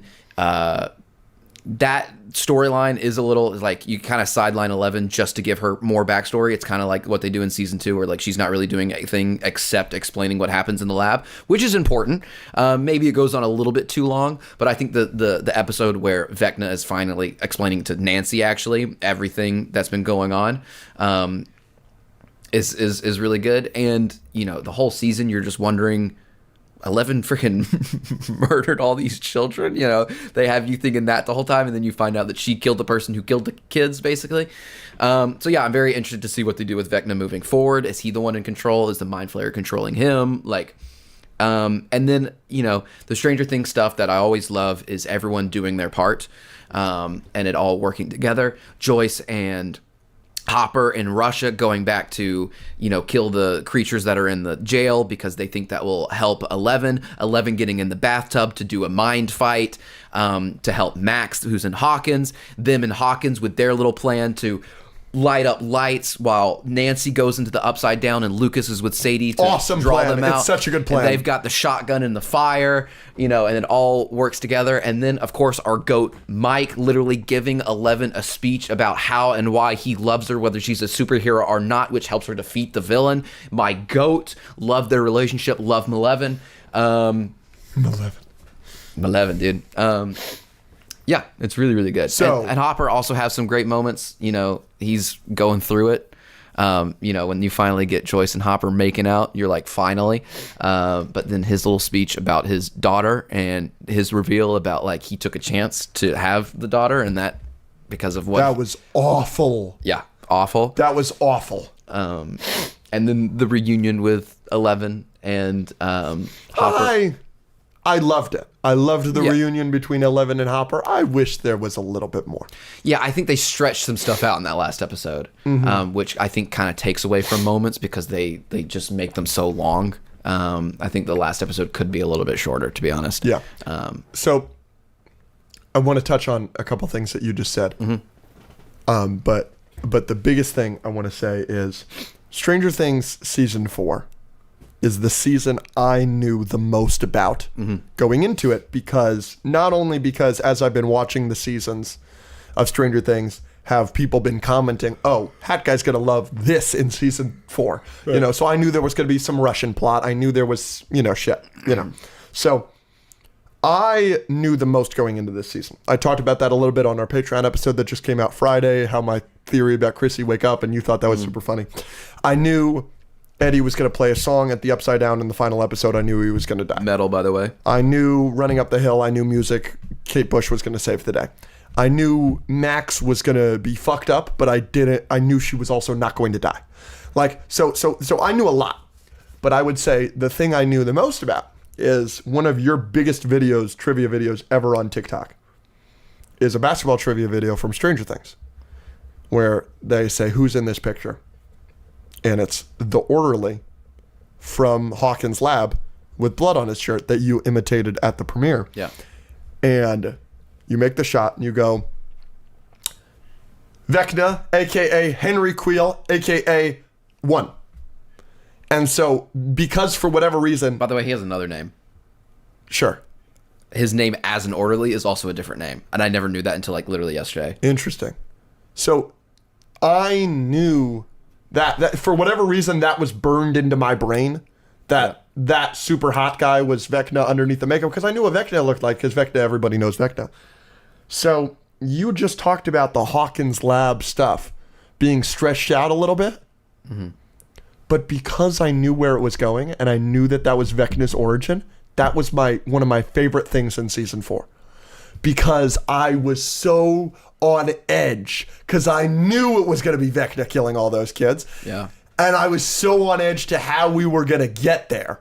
And when I see her take the thing out of his neck, I was like, oh, this is so awesome. He just manipulated this girl, and this is so cool. I loved that. I loved all of it. So I know I can understand that you feel like that was maybe stretched out or whatever. I loved it. I thought that was so compelling, so awesome, and I thought his origin was just sick. I think it was a brilliant decision to bring back Papa, Dr. Brenner, after 3 seasons. Yeah, basically. Yeah. And the reveal of that, you trust Dr. Owens. Dr. Owens is great. He continues to be great. When Dr. Brenner showed up, the betrayal I felt. I know. From Dr. Owens. I will say, I don't care what Vecna does. Obviously, he's a completely irredeemable monster. He is the worst villain that we've seen in Stranger Things so far. Brenner is worse, and there's no question about it. And Rachel constantly was like, oh, but he's being so nice to 11. He genuinely cares about her. He's a manipulative a-hole. He is honestly one of the most abusive, yes, horrible characters I've seen in fiction. When he abusive in every single way. The holding of the hands with the children, the fact that they all call him Papa, it's disgusting. Another thing I want to highlight, because it doesn't get enough love, the child actor that plays young 11, we see her very briefly. She is spectacular. She is amazing. And obviously how much she looks like a young 11 is amazing, but like she gives a tremendous performance. When she has moments with Brenner, when she has moments with every character, I mean, that young 11 actress doesn't get too much shine, but when she does, is spectacular. We think Brenner's dead, right? I don't know. I don't care. But this is something I want to highlight. He is spectacular. He's a spectacular force in this show, even though I hate him and I can't stand him and I think he's a monster and he's a horrible antagonistic figure. He is like the Emperor. I love when he's on screen. He is such a compelling character. Like, he is so interesting. Yeah. And another reason why 4 is better than 3. Because he's so bad, it lends itself to creating great scenes where, like the one with 11, where she finally is like, no. Yeah. You're the monster. And you're like, freaking finally. Like, yes. And you're like pulling for her. And I was so happy she just lets him die. You know, and he's manipulating. He's like, I'm going to kill Dr. Owens. And she's like, frick that. And she just knocks down the door. And then he does that. Crazy. And then at the end, like you said, he's trying to get that one last little emotional thing out of her. He's like, I did it all for you. Please tell me you understand. And she's just like, he just sets his hand down. It's like, deuces. Like, bye, Papa. Oh, so good. Great. So good. Mm-hmm. All that is, I mean, just great. And you know what? All the stuff with them in California, everybody was like, Alex is going to hate it because they're all separated because they're in California. I found all the stuff with 11 in California so compelling. All those people hate her. Interesting. They hate her so much, and I felt so sad for her. When she was giving the presentation, he says, my dad, a hero? She's like, sorry, miss, I thought we were supposed to do it about famous people. My dad is famous. He saved a lot of people. Okay. Like, and then the roller rink, it's just awful. It's awful. It's so horrible to watch because this girl has been through so much, and obviously Angela doesn't know that. And Angela's just such a horrible. That is something I was missing in season 3, is the horrible people that aren't connected to the supernatural, the high school basketball team, and Angela. Like, they're so awful, and they do add such a good emotional wrinkle. I'm telling you, I really. Season 4, it's messy, and there's some things I don't like. It's not as tight as season 1, but constantly I was like, this is my favorite season. There were multiple episodes in season 4 that feel like my favorite episode of the entire show. That includes the first episode, the Hellfire Club. That includes another episode later on, which is the massacre at Hawkins' lab. It also includes the episode Papa. All these episodes are so good. I agree with you. The finale is a bit much. But God, so many great, iconic Dear Billy, so good. Like, so many great icons. Season 4 just, it constantly felt like just a top tier, just like hype moments. It kind of how it was described to me how season 3 was, but that's how I felt about season 4. It's just so good, man. I loved almost every second of it, man. And if there's anything we missed, part of it is, I've been with these characters for 3 seasons now. So this is my 4th season with them. So I love them no matter what. You do nothing with Jonathan, it doesn't matter. My complaint is that you didn't do enough with Jonathan because I love him. Right. You know what I'm saying? So it's like, at that point, right, there's a show called Sex Education on Netflix. And the first season of that show is so fucking good that you just love, even though the second, third, and fourth seasons, the writing is not at the same level. They do weird things with the characters. They make odd choices. The will they, won't they, the entire show, they don't end up together. It's so aggravating. But I love the character so much I don't care. I just keep watching. That's how it is partly with season 4. But season 4 is a great season of television. Like, I loved it, man. I loved it so much. I thought it was head and shoulders better than. I think it's clearly better than season 2. It's clearly my second favorite season. It's not my favorite. So 1, season. 4, 2, 3. 1, 4, 2, 3. But you could convince me that I do like season 3 more. 4. Season 4 more. Season 1 is better. It is better. But man. I do have a complaint, and it is a clear complaint. It's a complaint that you will never have because you just don't have these kind of complaints. But maybe I can tell you here, I wish the design for Vecna in the Upside Down, not Henry Creel himself, because I find Henry Creel in the orderly outfit with blood on him, I find that to be a very striking design. But I wish Vecna himself in the Upside Down, I wish that was a better design, because I think that the designs for the villains from the Upside Down are all really, really great and really, really creative other than Vecna. The Demogorgon is an unbelievable all-time design. It's just the flower face. It is so good, and you get to see more Demogorgons than you ever do in season 4 because of the Russian. That is a great design. It is. It's so cool. It's so good. The moment where one of the best moments in season 4 is like 11 is fighting Vecna in the mind. Nancy and Steve are in the Upside Down, lighting him on fire. And Hopper's in Russia fighting a Demogorgon with a sword. And he fucking chops its head off. It was so awesome. I totally there was so much I forgot about season 4, especially that episode. I was like, what is happening? It's awesome. It's great. But so that was so great. It's like, so the Demogorgon, iconic, amazing design. It's the best design in Stranger Things. And I do love the Mind Flayer design as the shadow. I think it's so scary with the xenomorph head where it keeps going. The head is super long.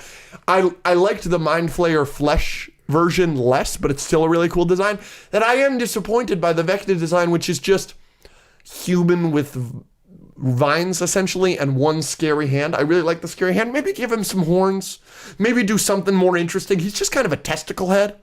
You know, so I do wish... I've always thought the Vecna design could be a little bit better. Yeah, I think, especially with such a handsome actor underneath. If maybe he was more handsome, I think that it would be even scarier. Interesting. So that is one complaint I have, but I have very few complaints about season 4. It's a little bit messy. It's a little bit much, but God, I'm glad you liked it. I'm telling you, dude. There are a lot of things that I feel like you very easily could have not liked. So the Russian plot was consistently my favorite.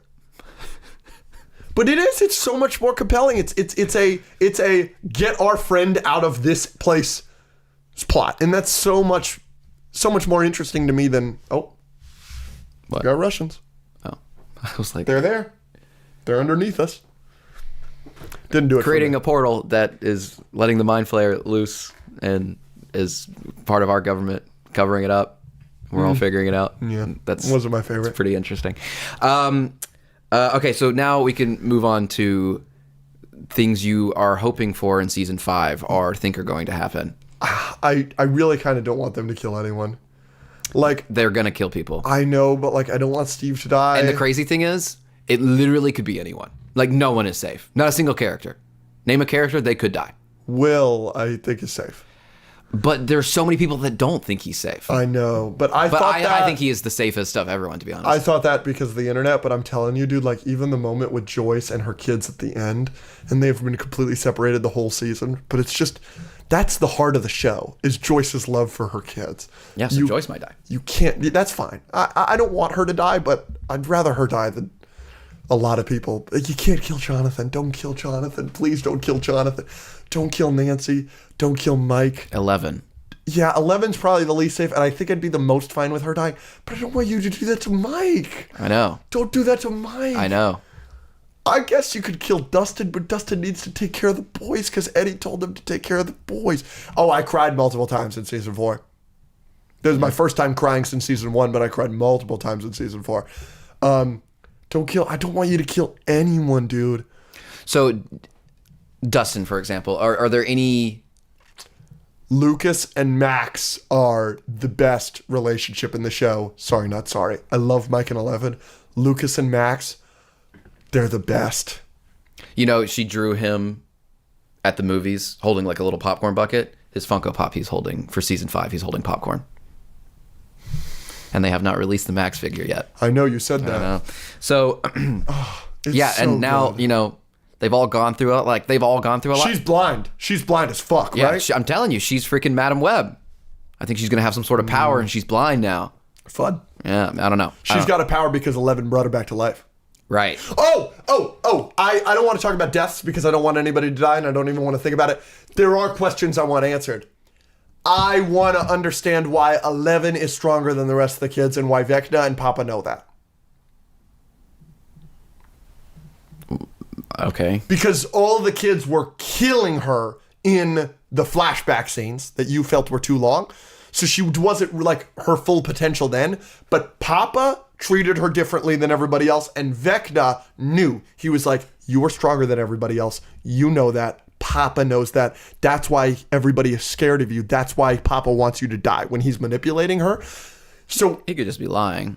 No, she's stronger than everybody else. We know that because she beats Vecna. About what Papa was doing and what everyone else thought about No, her. he was lying about that. That was manipulation 100%. But I do think she had to be convinced that Papa thinks she's the strongest. Right. And he does treat her differently in all of it. He does. And Papa treats her differently? Absolutely. There's no question Do you about have it. some examples? Yeah, when he gives her opportunities and then 2 is talking shit about it. And he's like, why does she get these opportunities? She's weaker than all of us. I kick her ass every time. And then she does beat 2. She beats 2. Right, but that's proof that she's stronger. My point is I want to know why. Like, are we sure? Were these kids born with these powers? Was it manufactured by Papa?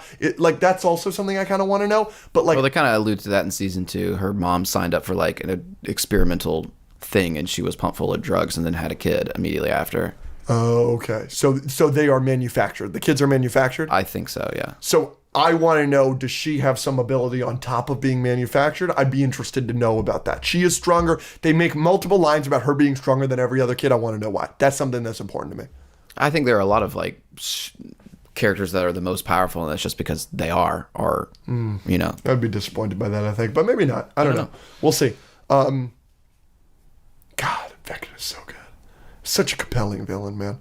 I really want to know what the hell the Upside Down is. Because when we see it, when Henry gets sent in there, It's different. it's nothing like what we see. But the Mind Flayer's still there. So that's so interesting to me.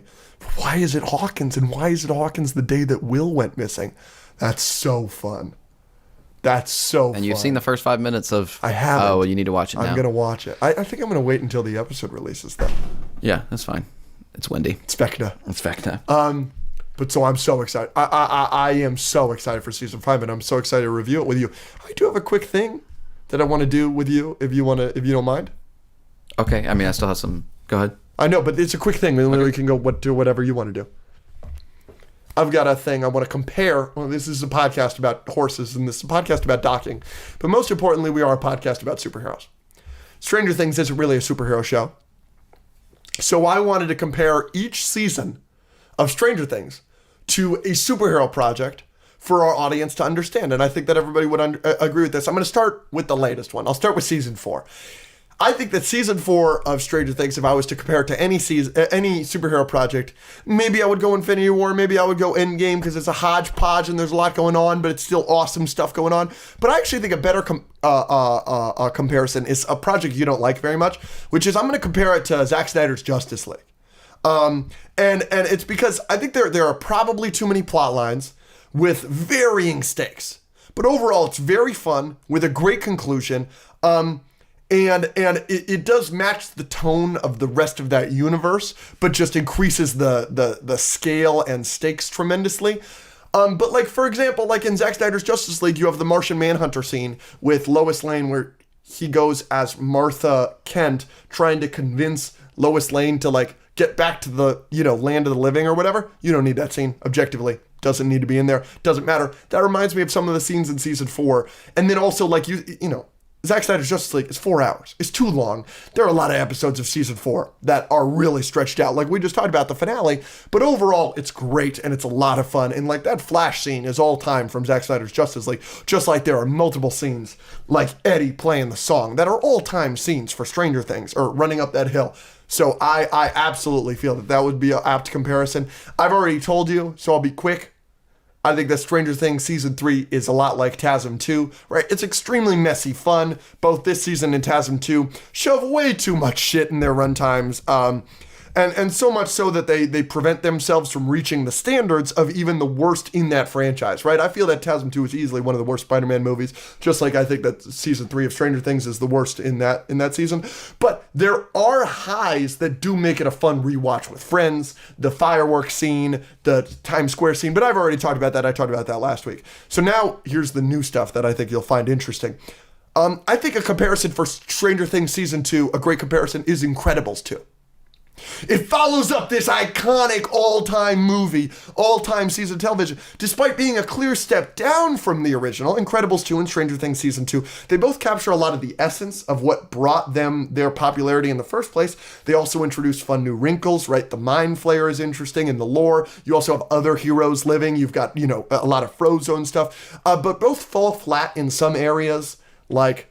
a lot of people think it's a lot of funny over substance in Incredibles 2. A lot of people don't like the screenslaver. And then you obviously have the bad bottle episode in season 2 with 8 and all that. And that's what leads both of these projects to be being really overhated. Incredibles 2, we talk about it all the time. We're like, it's super fun. And people are like, no, it's dog shit. And season 2 going into this, I was told is easily the worst season. I couldn't disagree more with that. So that's, and then I think Stranger Things Season 1, I think the perfect comparison is one of my favorite superhero movies of all time, Spider-Man Homecoming. It's a small, contained story. It includes intrigue and twists. Each have very compelling villain characters and young protagonists. There's great comedy. And it's a great movie and TV season that only idiots would disagree, that those aren't just great all-time projects. What do you think about those comparisons? Season 2 and season 4, I understand. You don't think season 3 is TASM 2? No. But you love TASM 2. It's not an indictment for you. Yeah, but I understand the argument for TASM 2. I don't really get the season 3 talking points the majority of the time. And obviously, how dare you? With Homecoming, with the first season of Stranger Things. Okay, I think we can wrap up. Another long episode. Anything? Well, yeah. Anything else you're really wanting or needing, or predictions in season 5? Anyone you think is going to be different? I don't know what that means. Is there like a character that because of what happened in season 4, maybe like going into season 5, I would love to see the Russians again, Yuri and not Ivan. What's his name? The pilot? No, that's Yuri. Oh, the guy in the cell with Hopper? I don't know. Not Ivan. He's the name of the Enzo. Mm-hmm. His name is like Antonov or whatever, but that's what they call him, Enzo. I would love to see them again. I would love for them to continue. I really enjoyed both of them. And I would love to see a lot more Murray. Murray is hilarious. Murray made me laugh so much in season 4. There were so many lines that I found just hilarious. And like I said, I love that actor. I really am at this point where I trust the Duffer Brothers a lot. I think that this is clearly their baby, and they, clearly have put, so much time, effort, and love into this thing. So I kind of trust them to make something I'm going to enjoy. I've kind of really enjoyed a lot of every single season of Stranger Things. You know what I'm saying? So I trust them. And I will say, here's a prediction I can make. I think if they butcher the ending, it's going to bother me a whole lot less than it would bother you. Oh, for sure. Because I feel I could like it as is, versus I think if the ending really sucks, I think it's going to just break you. Yes, I agree. Okay, so you want Jonathan and Nancy together? Yeah, don't Stancy sucks. It just doesn't work because it's not written that way. You want Lucas and Max together? Yes, of course. You want Joyce and Hopper together? Yeah, I think it's cute. You want Mike and 11 together? Of course. That's why you can't kill 11. It's for Mike. Do you know, we're not going to talk about this long because there are people on the internet that will actually get like super weird and angry about it. But there is a large section of the Stranger Things community that not only wants this, but like actively thinks it's going to happen, that Mike and Will are going to be together. There's nothing that Mike has done to make me think that he is gay. Correct. People say that you are stupid for thinking that. Really? Yes. I've literally had people comment that like, because their hug was awkward at the airport, that is Mike suppressing his feelings.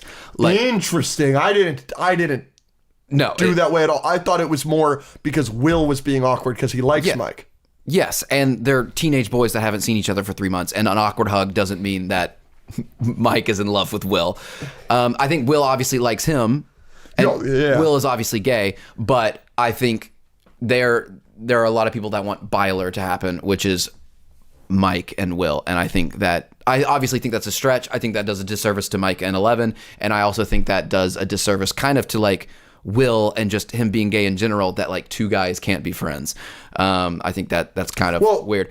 I also talked to Zach about this because obviously I did, and Zach doesn't even like, Zach hates Mike and Will. He thinks that's stupid, by the way, but he also thinks that even Will liking Mike, he thinks that is also kind of stupid.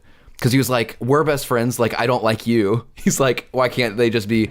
Which I don't necessarily agree with that. I think Will can like Mike. But I think trying to psychoanalyze an awkward hug or Mike looking at Will's car drive away for like an extra second more than everyone else means he is secretly in love with Will and not 11. I think that's a bit ridiculous. I'm so glad you brought this up. Because I haven't thought about that not once, that's going to happen. Well, it's not going to happen. I mean, Mike, think of every scene with Mike and 11 ever. Yeah, like it just can't. But let me tell you, Will has completely flipped the script on its head. Will is such a great friend to Mike. In the same way that Mike was such a great friend to Will in season 2. Yes. Will is just the best. Will was there every time that Mike needed him this season. And it was so nice to see. It was so nice. It was really wonderful. I mean, when he shows him the painting, I thought that was lovely. When he tells him, he's like, you're the heart. It was so awesome. I loved that stuff, actually, even though that's part of the, we're just writing off Jonathan now. I would see more of Argyle because I found him funny. He's not in it. He's not in it? You know that for a fact? I'm pretty sure. Wow. I think the actor confirmed he's not in season 5. Wow, poor guy. That sucks missing out on that check. I would love to see more Susie. Susie's the goat. Susie is the goat. Susie's the always goat. the goat. She's the best part of season 3, by the way. I mean, I love her scene. That's such a great scene. And so I was so glad when we went back to Utah. I was like, yes. I was so... and Argyle's in the back of the truck. It's all the kids because they're Mormons and they have a lot of sex. That's really funny. Yeah. That's funny. Yeah, that was great. What's Gaten Matarazzo? What's Justin's religion? And worse enough, I'm dating agnostic. An agnostic. Great line. And I like, there's just great moments in every single storyline in season 4 that I really loved. I like Nancy's hair a lot in season 4. I like that it's like the 80s, like Sigourney Weaver. I don't know. I loved season 4, man. Well, here's to season 5. Here is to season 5. I'm excited. So 5 days? 6 days? 5 days? Ooh, does that mean we're going to be able to review it on Monday? This Monday? Or a week from Monday? Yeah. Yeah. Oh yeah, because this is Friday. Cool. So I'll look So forward next to episode we'll be talking about season 5. the first 4 episodes of season 5. That's what's coming out. I believe so. Very exciting. I've really enjoyed talking Stranger Things with you. It's been fun. That fan segment was fun at the start of this episode, and then obviously we did review Wicked for Good. Just want to end this off on an extremely positive note. You have changed me for good. W. I love you. We should sing that on the Patreon to each other. I've been changed for good It would be horrible. because of you. And that's cute. I love you, buddy. Here's to season 5. You attended the world premiere of Stranger Things 5, Stranger Things Season 5. I know you've got a lot to talk about with the actual premiere event and everything, but you watched the entire first episode. The first 5 minutes of that episode has been released online. And I watched the first 5 minutes of episode 2. Whoa! They edited it in, yeah. So I didn't know that. So I kind of want you to kind of take the floor right now and talk about all those things. Start with whatever you want to start with. Go ahead and run with it.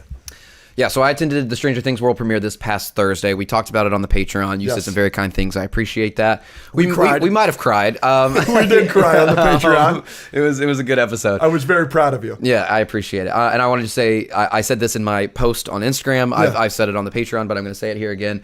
I try to make it as widely known as possible how grateful I am and that I don't take these opportunities for granted. I am soaking it up when I'm there. I feel very privileged and thankful that you guys have helped me achieve things like that. And I think if you have been following the podcast for any amount of time, you know how much this show means to me. It is very nostalgic.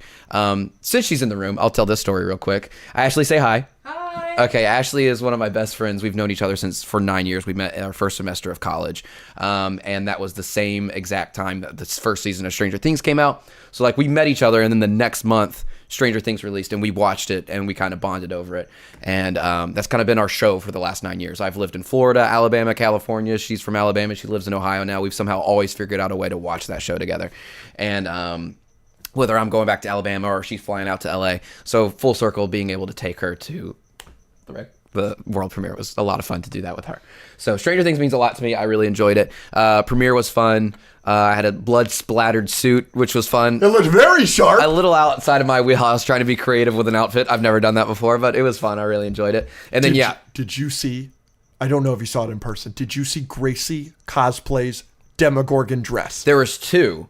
Okay. There's another one that wasn't Gracie, because I knew Gracie was coming, and I was keeping an eye out for her. And then I saw another one with a Demogorgon. I was like, that's not Gracie. They both looked insane. Insane. So good. So Gracie cosplays, she always... The Venom one was so I've good. never had the honor of meeting her. You have met her. She has the best red carpet outfits ever. Her Venom dress for the so Venom The good. Last Dance premiere was unbelievable, but she always comes correct. And I saw that. I went absolutely ballistic when I saw that. No, they're... Yes.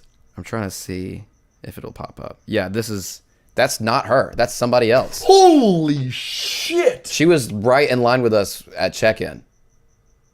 Wow, that's unbelievable. Yeah. So, a lot of... All the actors were there. They were walking around. We saw basically all of them. We didn't talk... Like I've said this before. I don't like going up and bothering people. Dustin...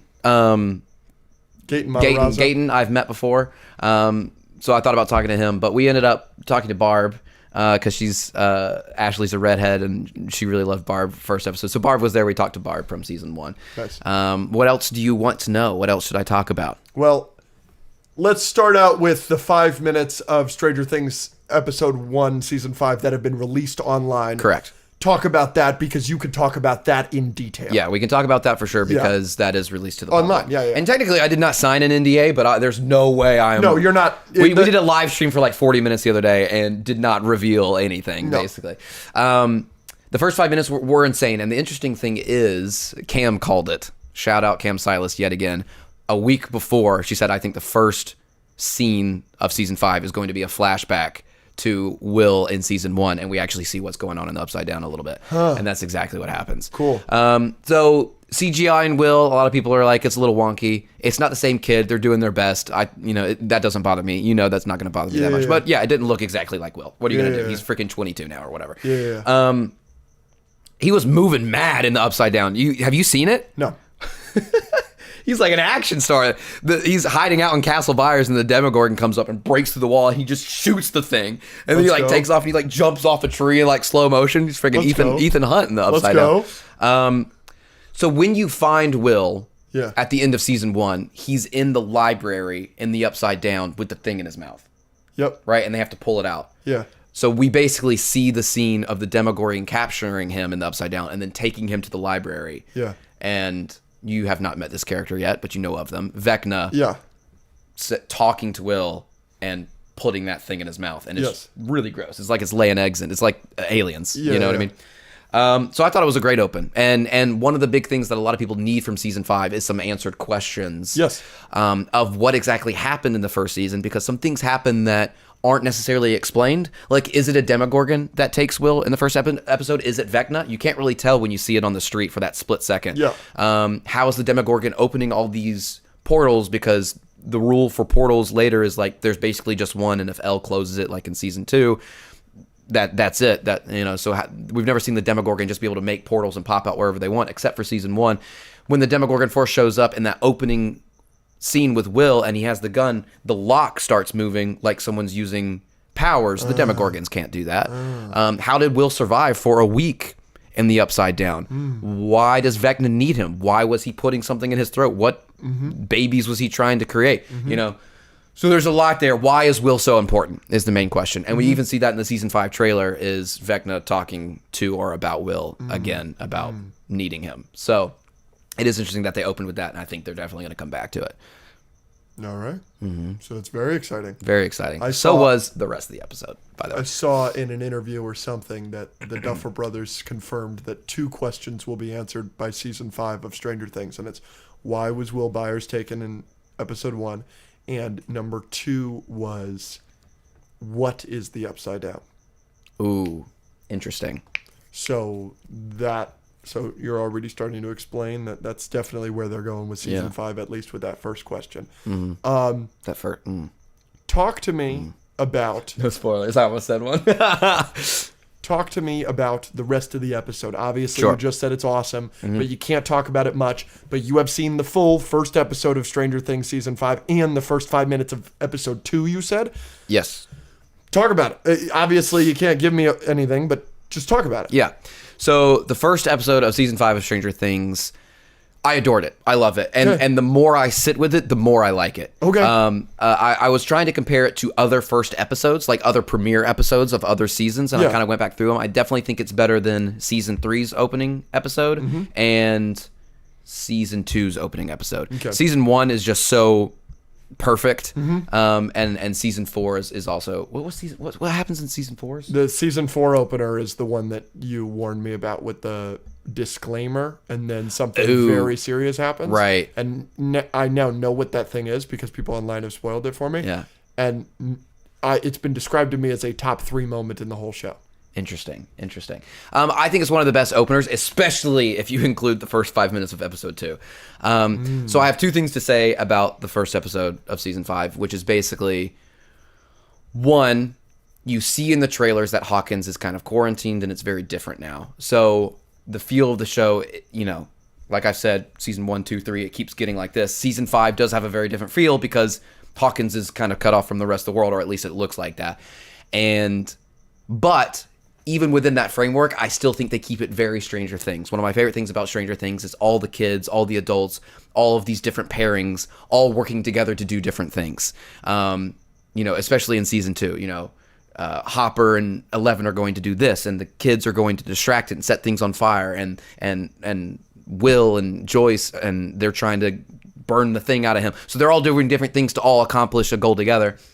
I think that's very present in episode 1. I really like that even though they're in this different framework of Hawkins, they're still keeping the core of like they're all working together to do something. Not going to talk about what that is.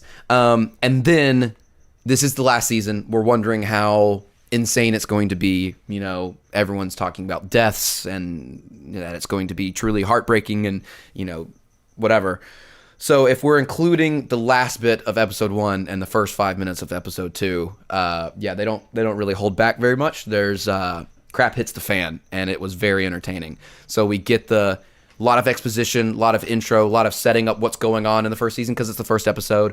A lot of them kind of working together, doing things, and then the last 20 minutes was just, oh my gosh! So yeah, I'm excited. Very exciting. Is it now brutal that you have to wait however long? Yeah. Yeah, for sure. 100%. But I'm even more excited for the season after watching the first episode. Again, I loved it. I came out really loving it, but it's been 2 days now, and I can say I like it even more than when I first came out. That's great. Yeah. It's always And some very interesting character stuff, too. Okay. There's a couple characters that they're really setting up, kind of flipping their characters on their heads, maybe, or introducing some new characters that are very important, or that really, really interested me. Yeah, I really liked it. Well, it's always great when you go to an event like this where they go all out and it's an awesome event to be at, but then you leave and the thing was also very good. Yeah.